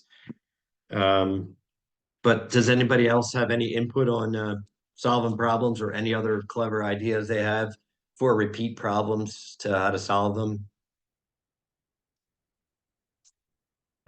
No? So that was it. I did have something to add. Sure. One of the things about like keeping good records is we have a number of people every year where we're like, they have well water and we never have enough pressure and we never have enough water for refilling. So we keep track of things like that or electrical issues. So we know ahead of time, we're probably running into this problem. Do we want to preemptively say, hey, we're going to have to do a water truck if you want your pond cleaned? So there are like a couple customers that because of recurring things, we know you're going to need a water truck. Like there's no way to fill this without it. Or one of the things that we started a few years ago with warranty replacements is we started doing color-coded zip ties on installations of lights and pumps and things like that. That way the customer doesn't have to go, oh, hey, is this under warranty? And the employee doesn't have to go to the office and say, when did they buy this? They can just look at that zip tie and be like, okay, this pump is less than 3 years old. It's under warranty. Let's replace it. And we also put, like when we do the replacement, we put that color zip tie back on it and a red zip tie to show that it's been warranty replaced once already. So that if we have recurring issues with something where it keeps failing, then we know there's some other outlier problem. So that's a good idea. So you use a different color according to the year, like 1 year it would be red, one blue, one green. That's pretty much, if I'm hearing it right, that's how you do it. Yeah, I believe we started in 2021 with blue, 2022 was green, this year was purple, and then red for it got replaced under warranty.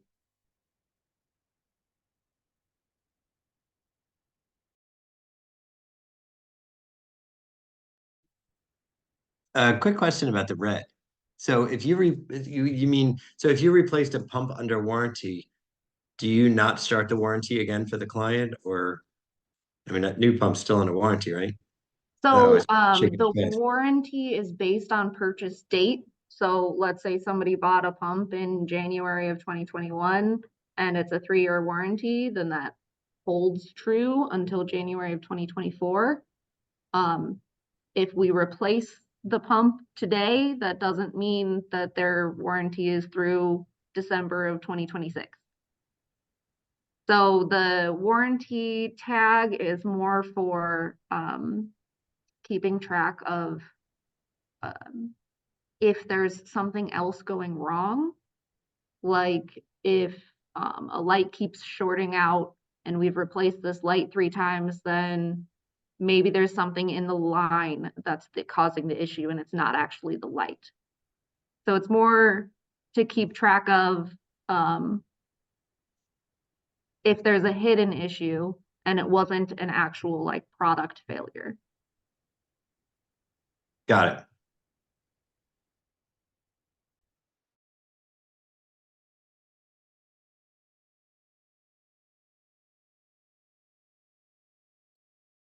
Does anybody else have any questions or any I think that's a great problem for putting those zip ties on there. That's a great idea. I just wrote it down.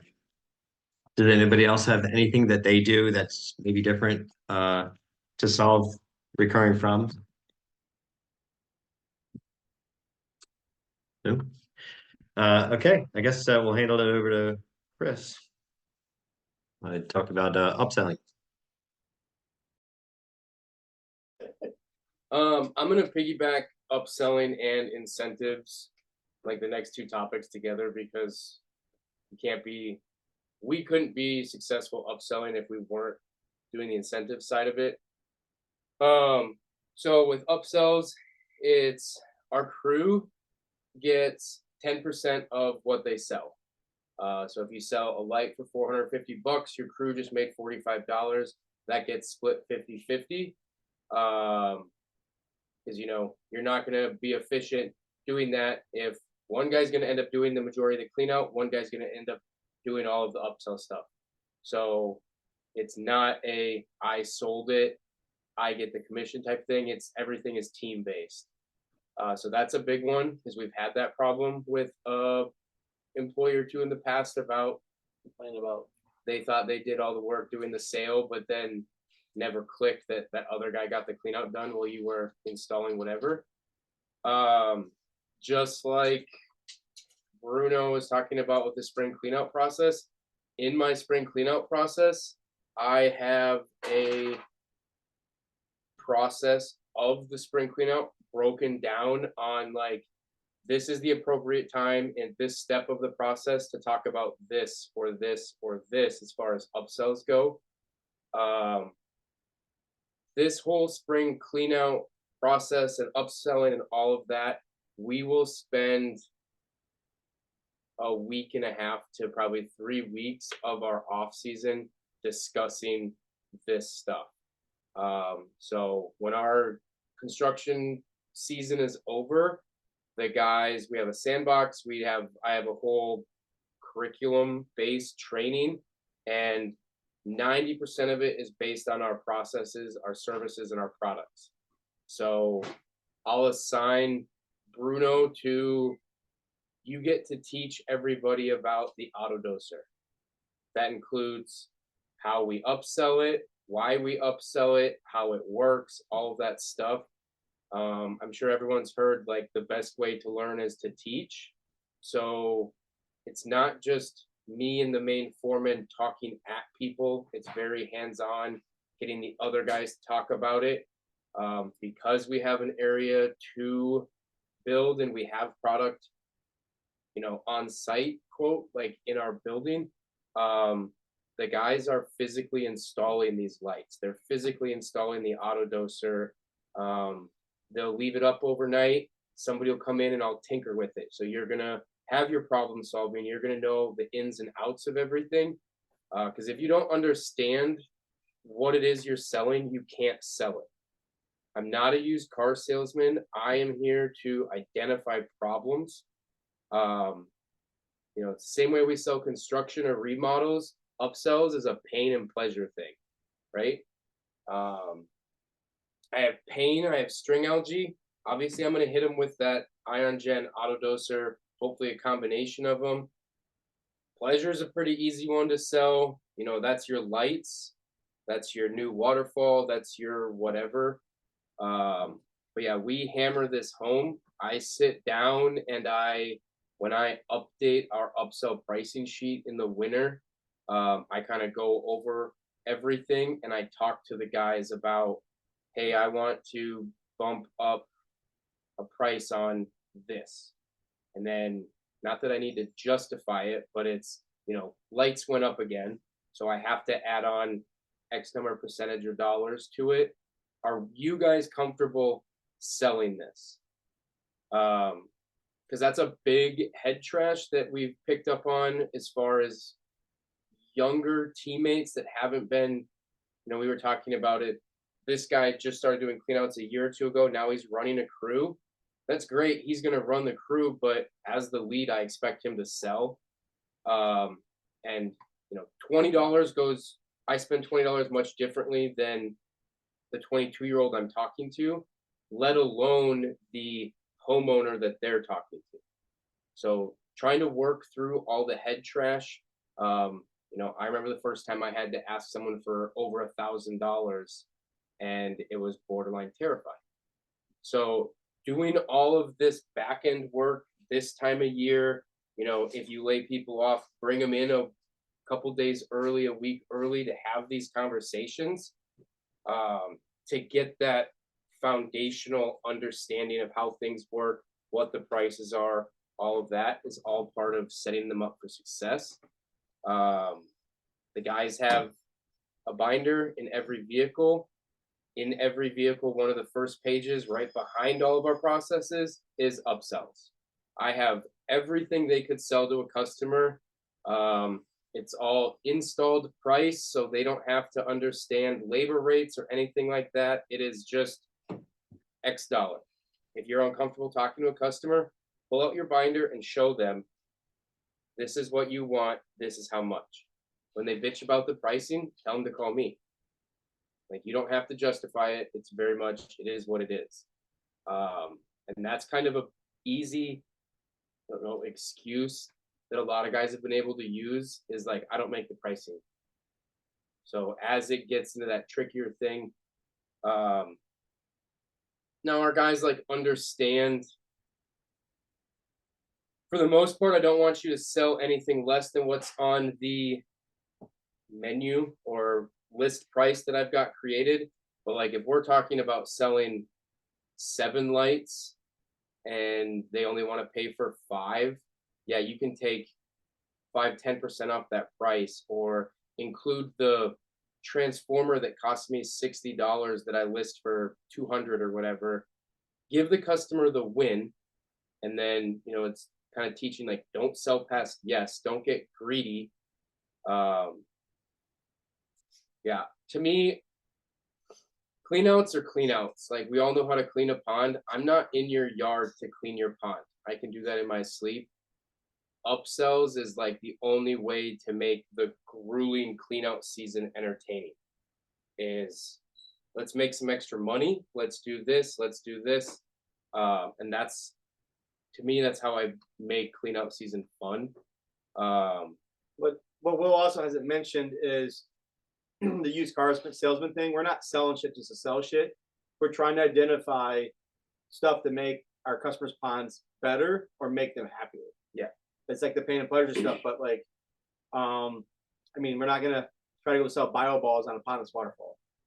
Typically, that's not obviously not something we want to do. It's happened. I only brought that up because it happened. And you're just like, holy shit! Like, what was the training all about? But no, it's like when you get there, it's trying to have a conversation with a customer, build rapport. I think we still, during COVID, was really easy. We try to do cleanouts when the customer's there. Yeah, it's so much easier to sell stuff when the customer's there, because they can physically see what's going on, or you can, you know, it's asking the question, listening, and then being able to present the solution to their issue. We have some customers that know that we're going to try to sell them shit. We're going to bring it up. Yeah, I think it's kind of funny, but it's a game. Like Will said, it's just a game. And my end goal is that they feel good about what they bought from us, and it made their life better as a pond. Yeah, I mean, that's the, if you can make it fun and entertaining, that's the best part. The biggest kind of leap is trying to teach the crew that type of stuff and give them a solid foundation.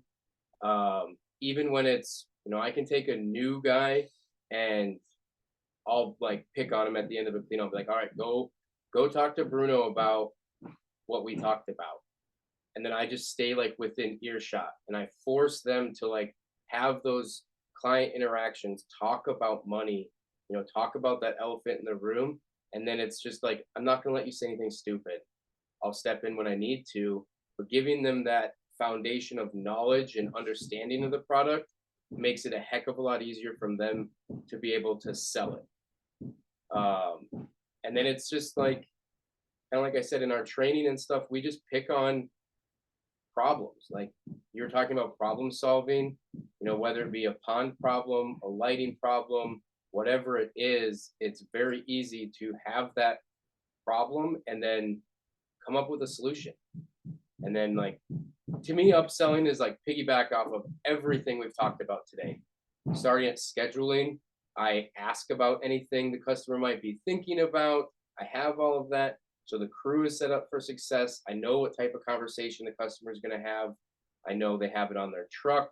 You know, back to, if you don't have it on the truck, don't sell it, because my service call is built into the clean out season. As far as the incentive stuff goes, Chris pays out monthly on as soon as possible. So the one big thing rule is like, I don't get my commission until the customer pays. So if you want to get paid right away, like on your next paycheck, collect the check. Like we have service agreements that you fill it out. You know, they're basically just change orders. So the customer knows exactly what the price is. The guys filled it out. It's carbon copied. Here you go. It's basically a new contract. The other thing Will hasn't touched on either is setting up also is we use in Jobber, you can use it anything, but every time the guys do a job, it's like 5-6 years, is they have to gamble whatever their stuff on. Gamble is just an acronym, and it's basically tells us everything we need to know in the office or for future. So if the guys are doing a clean out at so-and-so's house, they can go look at the clean out last year, and it might say, like for example, L is loose ends. It might say almost sold them an autodoser. So if I'm doing a clean out there and I see that Connor almost sold an autodoser last year, and you get there's no autodoser, you already know, like, hey, do you want to talk about the autodoser? You know, it's scouting. So gamble stands for, G is for general. Basically say, hey, I'm here for a spring clean out. A is action. You just, what I did. It's nice when people call in the office, I can read the action notes. I know what they did for their clean out. It doesn't have to be step by step, but a good ideal. M is any material they used. So they list any material they used on that job. B is billing. So let's say they upsold something. Hey, I upsold 2 lights for $450 a piece. Now I know that they sold them for $450 a piece. I should be seeing $900 plus tax. L is loose ends, which is a dangerous one because we've had people that just, like, I don't want to say they're lazy, they just don't want to deal with it.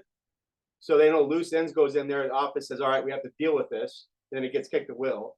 What is it? E is extra. E is like explain or extra. Anything extra. It could be like, hey, the dog's name's this. Hey, they just had grandkids. It's like intel for us. It could be, you know, so-and-so had back surgery, interested in maintenance, whatever it is. Stuff like that. So, but our guys, and we open the same job in Jobber, so they can go back and look at spring cleanouts from like the last, for as long as we've been doing them and using Jobber. So that's kind of like some intel. I think Will does a really good job of basically telling people, this is who's on your schedule. Here's the research. Here's the stuff that they might be interested in. Here's what I think they need. We'll do clean out sometimes and be like, please sell them a maintenance package. Please sell these people a maintenance package, because every year they call because they're having issues and they just refuse to empty the skimmer basket or do whatever. And so we'll have them prepped with pricing on, you know, our different maintenance packages, stuff like that. It's you know, it's more than just showing up and like trying to sell shit. As far as incentivizing, like, one, it's empowering for especially a new person. Like, hey, I get to sell shit here. I'll never forget when I kind of started this, when I had a lead call me, when I had one crew out call me and say, hey, I think these people want lights. Can you come over here? And it was just like, how dumb am I that I haven't prepared these people to be able to sell lights? They're going to install lights. Why do I need to drive over there and say, like, yeah, let's put 5 lights in. Here's a price. So that's how we started teaching people. And then it's like I said, it's having stuff on the trucks and then trying to sell the right stuff to the right people. As far as the incentivizing too, like, one thing that we do is, and we've never hit it, but for 3 or 4 years, like, my goal has been to do $100,000 in upsells strictly in cleanout season. Like, our year goal this year was 120, but like, I want to do 100 of that in the first 2.5 months of our season. So a lot of that is getting buy-in from my crew. So I'll sit there and we make these goals, like company-wide goals, together as a team. And like, I'll go through and I'll be like, okay, Clay, what is your, you know, commission goal this year?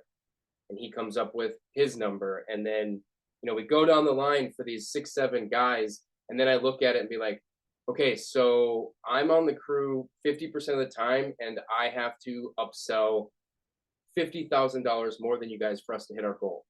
Does anyone want to try take a bigger bite or do something like that?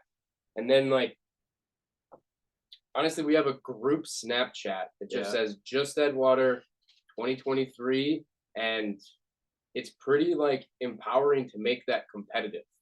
Like Clay's really good at getting his change order filled out, snapping the group a picture and saying, you know, yo, here's $7,000. How is your guys' day going?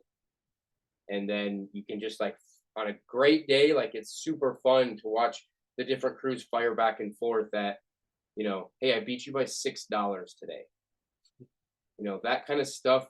If you've got that kind of drive, you know, if you have a crew that's more competitive driven than financial driven, something like that, that's a way to incorporate both of what drives those two crews against each other.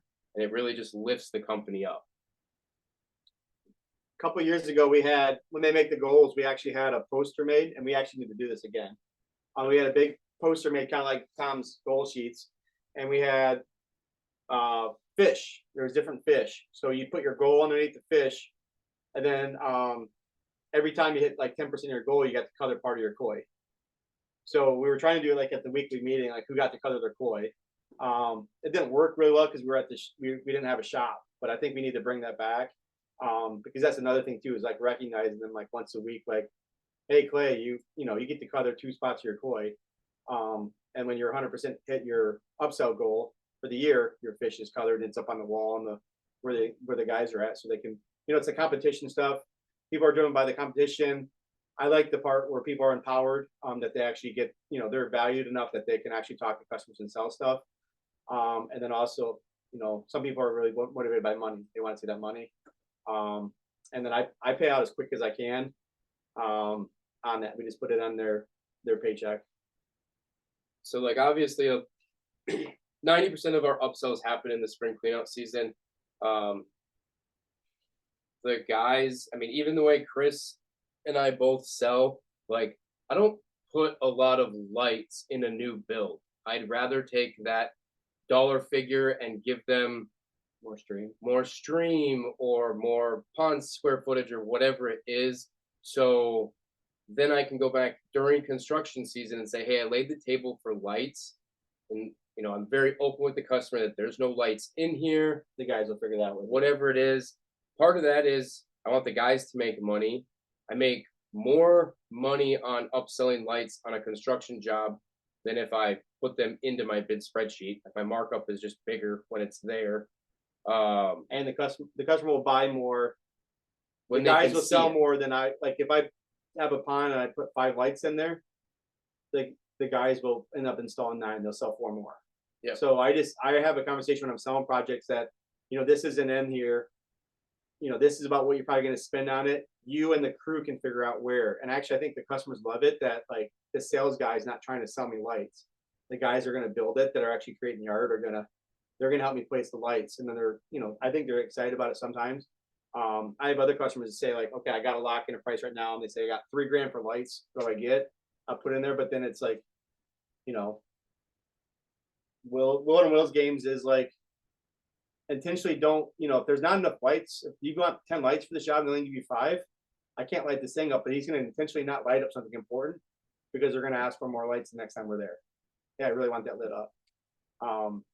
It's not, I don't think it's wrong, it's not right, but it's Ralph's dirty little trick he was talking about. Oh yeah. So stuff like that. And then the other construction season upsell thing is Chris has a menu built for like selling, and like it's mainly just his job costing menu. But like for Connor, you know, he doesn't carry an iPad, he doesn't have all the paperwork that has all of that with him. So it's the story Chris started the meeting on of Connor was on site to do a winter shutdown, and it took a 5-minute phone call to the office to say, I need 15 foot of liner, I need a new biofall, it's going to take me 4 days, whatever it's going to take, and bam, you know, 5 minutes later, that customer has the price for the new stream.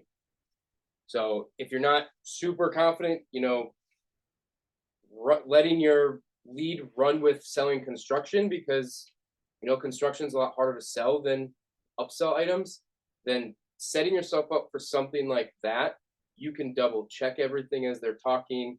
You're on the phone with them. Okay, well, you're putting a new biofall in. How much of the plumbing line are you going to redo? Like little things that are unseen that a less experienced salesman is not going to identify. It's like a good way to like have a checks and balances system. But I mean, Chris and I do that with the guys half a dozen times a year, where they're selling construction or remodel work while they're on site because, we have a bronze visit and they're on vacation and wanted to change their skimmer basket basically. Yeah. So I'll plug in what I need to know, and then I'll tell Connor, like, don't sell this for less than X dollars. And typically I tell the guys that don't sell it for less than this, and then they usually sell it for 500 or 1,000 or 1,500 bucks more. So you guys plug stuff in like, hey, and the guys, they build this stuff. They know how long it's going to take to redo a stream or do whatever they're talking about with the client.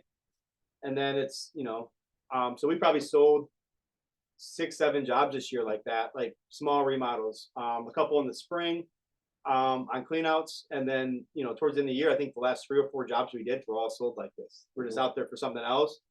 And, the conversation led into the upsell where I didn't have to physically go out there at any of these people to meet with them. We just had a conversation on the phone with the guy, and then I let my guy do the work to sell it. And that's, like I said, it's empowering for the employee to be able to have that, but also have the ability like, hey, I'm not going to screw up because I talked to the boss that actually sells this stuff and he told me what the price is. Now it's just a game, but now they get commission on that kind of work. If it's like a construction remodel work, I pay commission based on estimated net profit. So they're not getting, if they sell a $15,000 stream, they're not getting the 1,500 bucks. They're getting what our net profit is. So it encourages them to sell it more and actually be accurate with how long stuff's going to take. I think we got that. Yeah, questions? What's it say? It's just Hanson leaving. Oh, okay. Did you unmute? Unmute this. Circling back to real quick, the upselling. The one issue I run into a lot is people aren't home during this clean out. Do you have any way? Do you schedule it differently? Do you? So that's any answer for that? When we make that initial phone call, I always ask, "Are you going to be home?" No, I'm not. Is that a problem? No, it's not a problem. Are you going to be available via phone call? I'll probably have my guys will probably call either just to let you know we're there or whatever it might be. Honestly, FaceTime is a beautiful thing. Sending just video messages.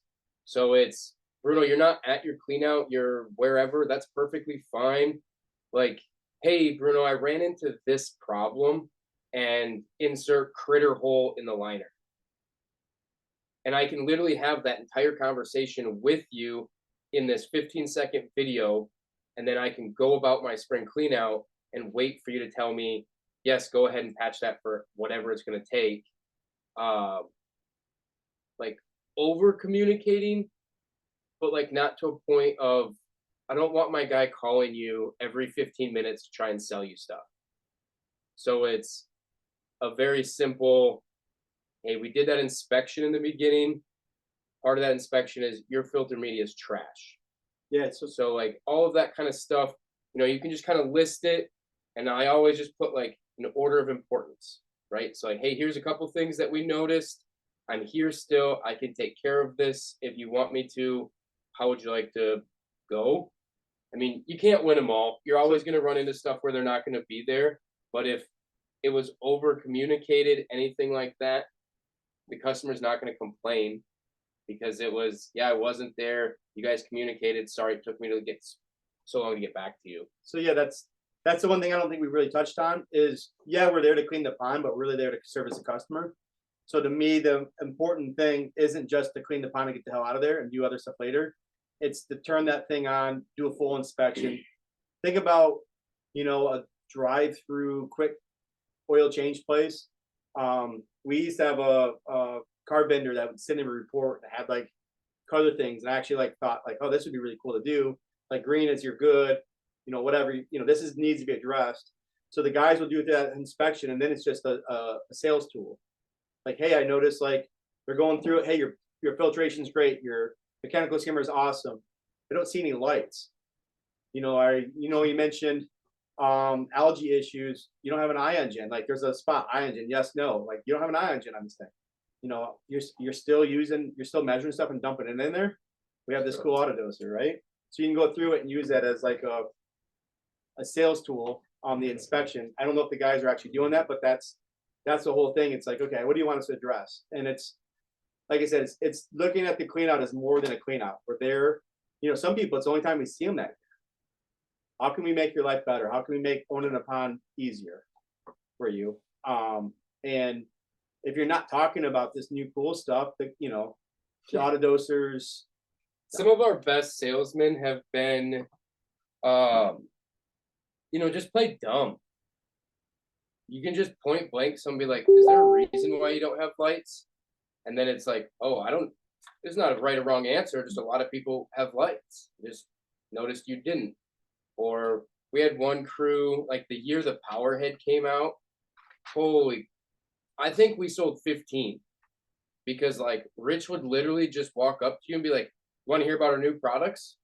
And of course, everyone's ears perk up and it's just, yeah, I do. Well, that's what this thing does. Yeah, I'll take one. And it was just like wild the way these guys were just throwing stuff off. Like everyone kind of figures out how they sell, and there's no right or wrong way.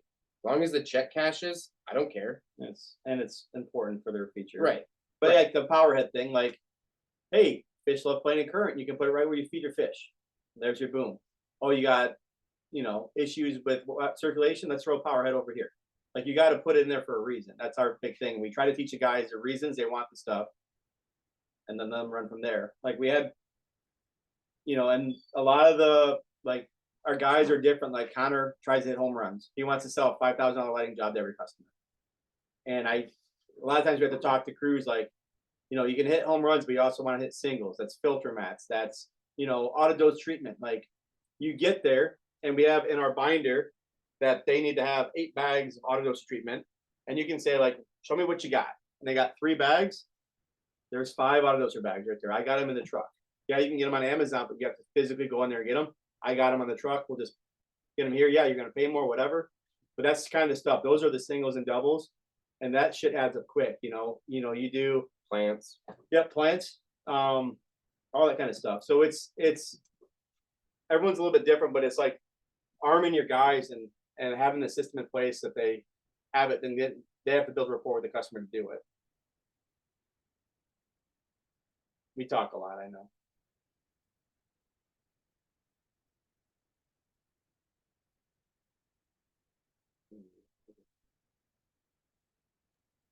I wanted to chime in just on, because you guys have talked about how sometimes you'll do like just one person, even like having a second person really only makes like a 15-minute difference. Part of the reason that we always do 2-man crews, like wherever possible, is the thought process of, yeah, a second guy isn't needed for this part. So that's when they do their conversation with the customer, try and get upsells, talk about what's going on, answer any questions that they have. That way stuff is still moving. Like if you have a 1-man crew, you might get stuck talking to the customer for 45 minutes and now you're not going to make your clean out hours. So that is one of those things that we have put into practice, is kind of try and have like one guy who's used to doing the selling. Of course, we want everyone to be able to, but that is part of why we do like for commissions, it's based on like the team. So it's not like Chris and Jack are on the project and Chris is the one who talked to him, so Chris gets the sale. They both get it, because doing the work in the background is still super beneficial to getting that sale. Absolutely. Yeah, so we split all commissions with everyone that was on that job. So it doesn't matter if it's a construction project and they sell lights and there's 4 guys that work that site.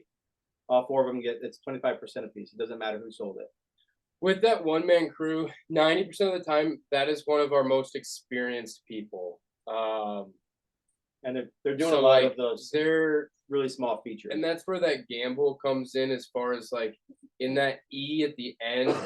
Like, I expect that person to say, like, talk to Alan for a decade, because I know that so and so is a talker. But yeah, I mean, that's definitely something you can't protect yourself from with that one-man crew, is if you have that chatty Cathy customer or something like that. Part of that is why I have it the more experienced person, because most of the time no one's your homeowner is not going to complain if I'm working the entire time you're talking to me. Now, I'm not going to fire up the power washer unless, like, okay, it's been an hour, something like that. But yeah, no, I totally understand what you're saying there, as far as that does make it nice. More often than not, from what we've experienced with the size of features that I'm sending that one-man crew to, is I just bleed time. I've actually got proof of it from one year that we weren't running a one-man crew. Our profitability on Pond systems was shit that year compared to other years. Everything was just taking forever. Not only do you have 2 people on the site, but now you have 2 people sitting in a vehicle driving the next one. So you double your travel time as well on like a small features for one crew. And I have it documented, like, and it was like basically a conversation, like, we only do small features with 2 people when they're just down the street from the one that's big. And a lot of times one guy will pull off to go down the street to do the other one. I've figured it out. Like, I have, like, anyway, long story short, I have one day where I know I'm doing cleanouts. I do a small pondless, and I do now it's a 8x20, 11x20 pond. A couple years ago, we did that 11x20 with 2 people instead of me doing it by myself, and it legitimately took longer. Like, I can clean that by myself in 4 hours, and it took like 4 hours and 45 minutes. I have no idea how it happened with 2 guys. So it was like, and I've never quite figured it out, but like, when you're working by yourself, you get in your own rhythm and you totally understand every little step. So it's just kind of if you have that person that can be that floater, I would definitely have them try it. And it's also like, especially if you got that up and coming foreman, if you have display features or something, go make them do that small display feature clean out by themselves, because now they're going to realize, their heads down, they're working, they're going to turn around and be like, oh, I still have to flush that corner, power wash, do whatever, where it teaches them how to manage that site a little bit better. That's a lot about like kind of what we focus on in the sandbox right now. Is I have one guy building small water features, and he's like, yeah, normally that base would already be rocked in by the time the stream was done. And it was, yeah, that's because I'm normally doing the stream and I told you to do that. So it's honing those skills and figuring out your process, where to me, that one-man crew, that guy becomes so much more efficient than when he's working with somebody. But it also takes a mental toll on that person too. Nobody likes working by themselves, especially during spring cleanout season, when it's sleeting, it's 30 degrees in the morning, 60 in the afternoon. You're going through all of those things. It's nice, misery loves company. So it's definitely a weird game we've played. We've had some of our one-man crews fall and fail flat on their face, and some people really excel with it. That reminded me, one of the other things that we do as far as incentives during spring cleanout is that we have mandatory Saturdays, but you get to pick which Saturday you're working. So like this year we had everyone pick 2 Saturdays. And then the cleanouts that you do on those days, you get a bonus per cleanout. So I think this year it was $150 per cleanout, and if it was a one-man person, like if it was a one-man clean out, then that means you get the whole 150. If you break that up, then it's by the two people that are there. So it kind of encourages the guys to be prepared to do a one person clean out, and then we'll do those small ones that can easily be done by only one person on those Saturdays to try and give everyone a little bit of an extra bonus to keep them happy going through clean outs, especially making them work on Saturdays. We try our hardest not to work a Saturday like ever. So we have, I think, 2 Saturdays every spring. They're classes. They're like hands-on classes. And I think what we do last year, we asked people to do one or the other, not both. I think some of the guys did both because it's overtime. But our goal is Monday through Friday, you're at work, and the weekends are for your family and stuff like that. Like even construction, we don't work. Our pond tours are on the Saturday, but we try to make those fun. But like, yeah, we just try to start. I think that our guys would rather work when the weather's a little bit shitty versus having to come in on a Saturday. But I mean, definitely that's a conversation too. Like we've had guys where they do exactly what you're talking about, where they're okay with coming in on a Saturday and it's overtime. Right. I don't pay them extra. Like I'll make sure the shop is open for you because yeah, I mean you have a 60-hour work week and you want to put another 10 hours in. Looks pretty good on your paycheck, but I mean that's a conversation that we have with the team. If we're behind and we want to crank it out, I mean Chris and I had that conversation a couple years ago as far as making every other Saturday mandatory or something like that. I told him my wife was going to make me get a new job if I had to come in on Saturdays, but it was just kind of we sat down with the crew and said, this is what we're going to end up doing because we had a bad spring and we're this far behind. So how do we want to fix this? You want to work Saturdays, or are we going to work 11-hour days instead of 10? You know, whatever it is.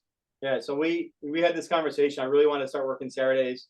I got a lot of pushback, and it was crazy because Will just went to the crew and said, hey, this is what we're talking about. And no one wanted to work Saturdays. So then all of a sudden, like, you know, they started working in, I don't want to say subpar conditions, but like, you know, it's not that cold, or we'll just get that done, or we'll work a couple hours here, we'll get back on track. You know, construction was the same thing. I felt like we were dragging ass in construction. We weren't getting enough done. The guys were quitting at like 2:30, 3 o'clock is a good quitting time. And then the conversation happened. They're like, okay, well, we'll just work full days. So just kind of piggies back on that, like communication. Yeah, team incentives is all about learning your team and figuring out how they function. What inspires you to go to work? What drives you? And then as a team, let's make sure everyone's happy. Because nobody likes working with that grumpy guy all day long. So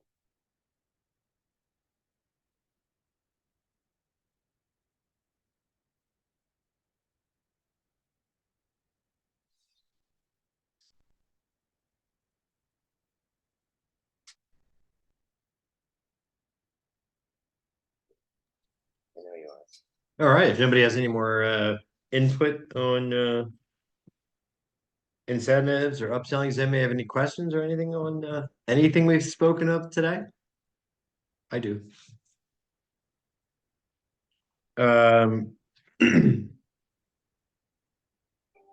Does everybody include auto dosers with your maintenance plans? 100%. Every maintenance plan, or just Single maintenance plan. every single maintenance plan gets an auto doser? Yep. So like if it's a monthly account, I just set the doser regardless of pond size to end what the new ones at 28 days. You know, or 31 or whatever the setting is, that's how I set that. If it's a huge feature and the homeowner is going to go out there, I leave them an extra bag to get me through it. But every single one of we include auto dosers. I do not include your ion gen.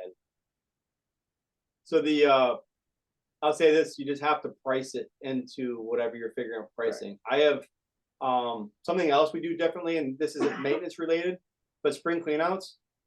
I price a new auto doser head in every spring cleanout. Like it's in my numbers to figure out that price is a new head for the autodoser. 50% of our the Gen 2 autodosers. Yeah. We were replacing all the tubing if you had previously bought one from us, and then it's super time consuming. Normally the hose that fails is not the one that you can actually replace. So we just get the refresh kits, slap a new one on. I can't remember what they are, but they're built right into my pricing spreadsheet, and the customer pays for it no matter what. When the guys, and they're instructed, if there's an autodoser on that site, you change the head. Because if you put a new head on there, it's probably good for the year, except for we got some lemons a couple years ago. But if you don't change the head, it ends up being callbacks. It's way more expensive to do it. And like I said, I just put in there, we give out a free gift on spring cleanouts. For Pond, it's cold water bacteria little, is it 8-ounce bottle? It's a gift. My cost is in my in that price. They're paying for it. But it's a nice gift to guys to give at the end. Like, hey, we're here in April, March, whatever. Use this product or whatever. But yeah, we just price it right into anything we do. But yeah, done. Let him ask his next question. I guess I'm done. We'll say we're done. But do you do it on all your maintenance? So we do it on our gold plans, platinum plans. Do you do it on bi-weekly and weekly? Everybody gets one. If you're on our maintenance plan, you get a doser. We maintain that doser. It's our doser. So with the new XTs, those are super nice for the bigger features because now you can run the bigger treatments. I know there was one client that was like monthly that we used to leave an extra bag underneath his little fake rock over his doser, and then he would switch it out in between if he needed to. Just because it was cheaper than that guy call and complain about stuff to put a. So all of our ponds, Bruno, they get the XT. Pretty much all of our pondless, they get the Gen 2.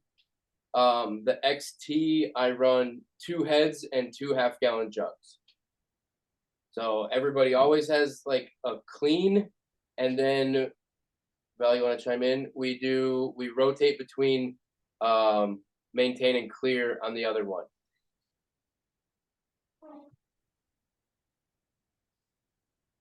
But it's all priced in to our plans. So if you're not pricing in there, don't give it to them. Make sure you're right. Yeah, if you're not going to price it in, you have to. We did. I do price it in there, but I only had it for the upper tier plans. But I guess it's worth it to get it in on all the plans. Yeah, it's just a time saver. I mean, it's a better customer experience because the pond is normally better with it, especially with this X2 where I can be using 2 different treatments. And if it's a bi-weekly or monthly account, like Val can look at it and say, I've got a little bit of string algae coming on, so I'm going to drop a clear in there on a lower dosage than what's needed to try and get ahead of it. Or, it's fall, I'm going to run clean pretty heavy. But and it saves her time. And if you're pricing it into your stuff and you're selling off of gross profit, you're making money on having that there. Yeah. Better experience. Better pizza, Papa John's. So you're only doing it really as a leasing. Like at the end of the year, when you do your clean out, you take it back. Yep. I got 64 of them sitting in the shop right now that will get, we'll go through all the different pumps, make sure they all work, and they'll go right back in. They're all labeled maintenance. So here's a really cool way to upsell someone from like spring clean out, fall service, winter shutdown client to a maintenance client is you basically bring up the cost of an autodoser and you sell it for whatever. I don't even know what we're selling it for, but then you basically say you can have an autodoser for $800 or $850, whatever it is, or we can just put you on the monthly plan and it's going to cost $1,200 more, and you get we'll do the autodoser and all the treatments, and we'll come by once a month, whatever it is. The guys have the numbers. We've had clients. Yeah, we had one client call me because he was trying to wrap his mind around it because he figured it out and pointed it out, and I'm like, yeah. He was like, well, I'll just have you do small features where like your price point in that monthly maintenance service is, like Chris said, $1,200 versus the, $1,000 you're going to spend between the unit and your annual treatments for it. It's a pretty easy way to put it in front of it, because then you get to brag about your maintenance program, right? Because part of that maintenance program is that customer gets some hyacinth, they get some marginal plants, they get a tropical plant, they get the professional there once a month to keep an eye on things, all of that. So the value you get for that extra $200 or whatever it's going to be is tenfold more than owning your own doser. So the numbers I was talking about was like on top of us coming out there, instead of coming out 3 times a year, we can come out 9, and it was just not much more than an auto doser. I didn't bring it up, but one thing we do when we upsell a doser or an ion gen, we have 2 maintenance visits budgeted into that upsell price. So if I sell you an auto doser, in 2 weeks, I'm gonna come out, I'm gonna do maintenance on your pond. Val's gonna schedule it that they're there. I'm gonna physically teach you how to use this. I'm gonna show you what your pond is doing and why you need to switch from, clean to clear or to maintain or whatever. And I've had it so multiple customers, they give you that blank stare and you just say, or I'll just roll your autodoser price into your maintenance program. Yep, go with that one because I don't want to do this. Yeah, we had the first year we had autodosers come out. We just sold them, installed them, and we had multiple people basically tell us they didn't work. Because their dog ran by and pulled the hose out of the whatever, or they never changed the bag out. They didn't know how to run the thing. So we had a couple clients want to sell them back to us. Yeah. And that's when I realized like, okay, I have to do orientation with these people. But then once you said earlier, every time we go to a client's house, it's an opportunity to sell something. Or to make their life better. So yeah, I just priced in 2 visits. The only way we come out, we don't come out and do maintenance unless they're there. It's orientation. We're teaching you how to use this piece of equipment. And it has to be within, quote, 6 weeks of the purchase date. I don't want this person saving their second visit for the shutdown. Yeah, that's not how that works. We're there to teach you about the product we sold you, which is we do the same thing with the Iongen, which isn't necessary. But how we've had people put Iongen in there, don't realize they have to turn the thing on or up. They don't know about the probe. So we try to teach them all that stuff, but then we do maintenance. We're trying to sell a maintenance account for the customer. So you're only doing orientation for people that you sell it to. So anybody that's on a maintenance program, you're not doing orientation because they're not touching it. They don't touch it. Right. Correct. Unless they want to. But like at that spring clean out, if counter sells an auto doser, it gets triggered into our system that we have to set 2 accounts. We don't always do it because sometimes people ignore us or we just drop the ball. But like we're trying to make better, but we're only coming out if you're going to be there with my maintenance tech to learn about it. Yeah. We have another thing too is we have YouTube videos we can send them like, hey, this is how the autodoser works. Oxape has them, we have them. And those are sales tools for the guys as well, the videos. But that's the stuff we're doing, but I'm pricing those return visits into my product price when we install it. So we're making money on that as well. Cool. One last thing I just wanted to bring up is in regards to upsells that we've done really well with, and that's plants. When we do our people are signing up now as early as January for their seasonal maintenance, and we include plant packages for them to purchase for their ponds right up front, and getting that order. We're actually doing orders now for our plants, but we can always add on to those orders for our greenhouses, and getting those orders in January and February for plants. So we're ordering extra, making sure we have enough is excellent. And plant packages, if you're not selling them, you should be doing it. It's the best way to sell plants. People don't want to know what the name of the plant is. A lot of people, most people, they just want it to look pretty. And they want you to take care of it, especially if you're maintaining their pond. They just sell them the package they need, the medium package, the large package, and they only care what it looks good. So ever since we started doing packages, we're definitely selling a lot more plants. So if you're not doing them, I'd start doing them. What are your packages? What's included? Well, it's an assortment of floaters, marginals, and lilies, and it depends on the size package. So the small one will have 1 lily, 6 floaters, and I'm just making these numbers. I don't know off the top of my head. I think they have 6 marginals, something like that, or 4 marginals.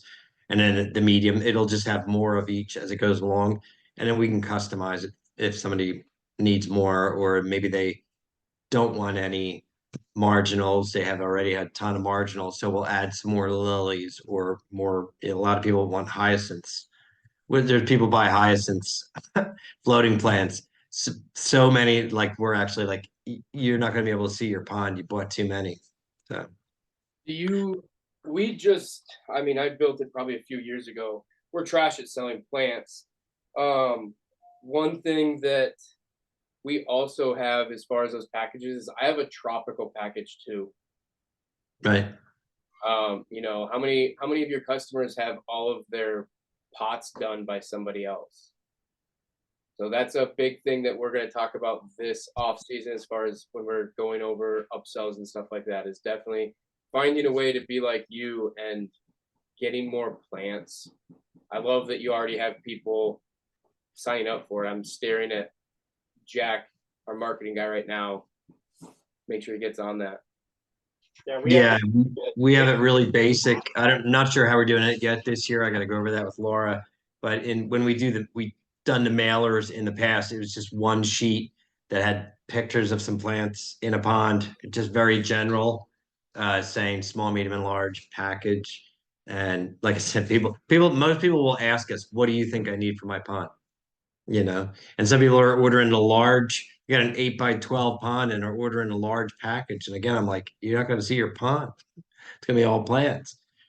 But we've definitely increased our sales of plants every year, and we've never sold as many as we have without the packages, because it's easy. People just like that grab and go, and it's just a whole package. Instead of saying, how many marginals do you want? They have no idea. They don't know what they need.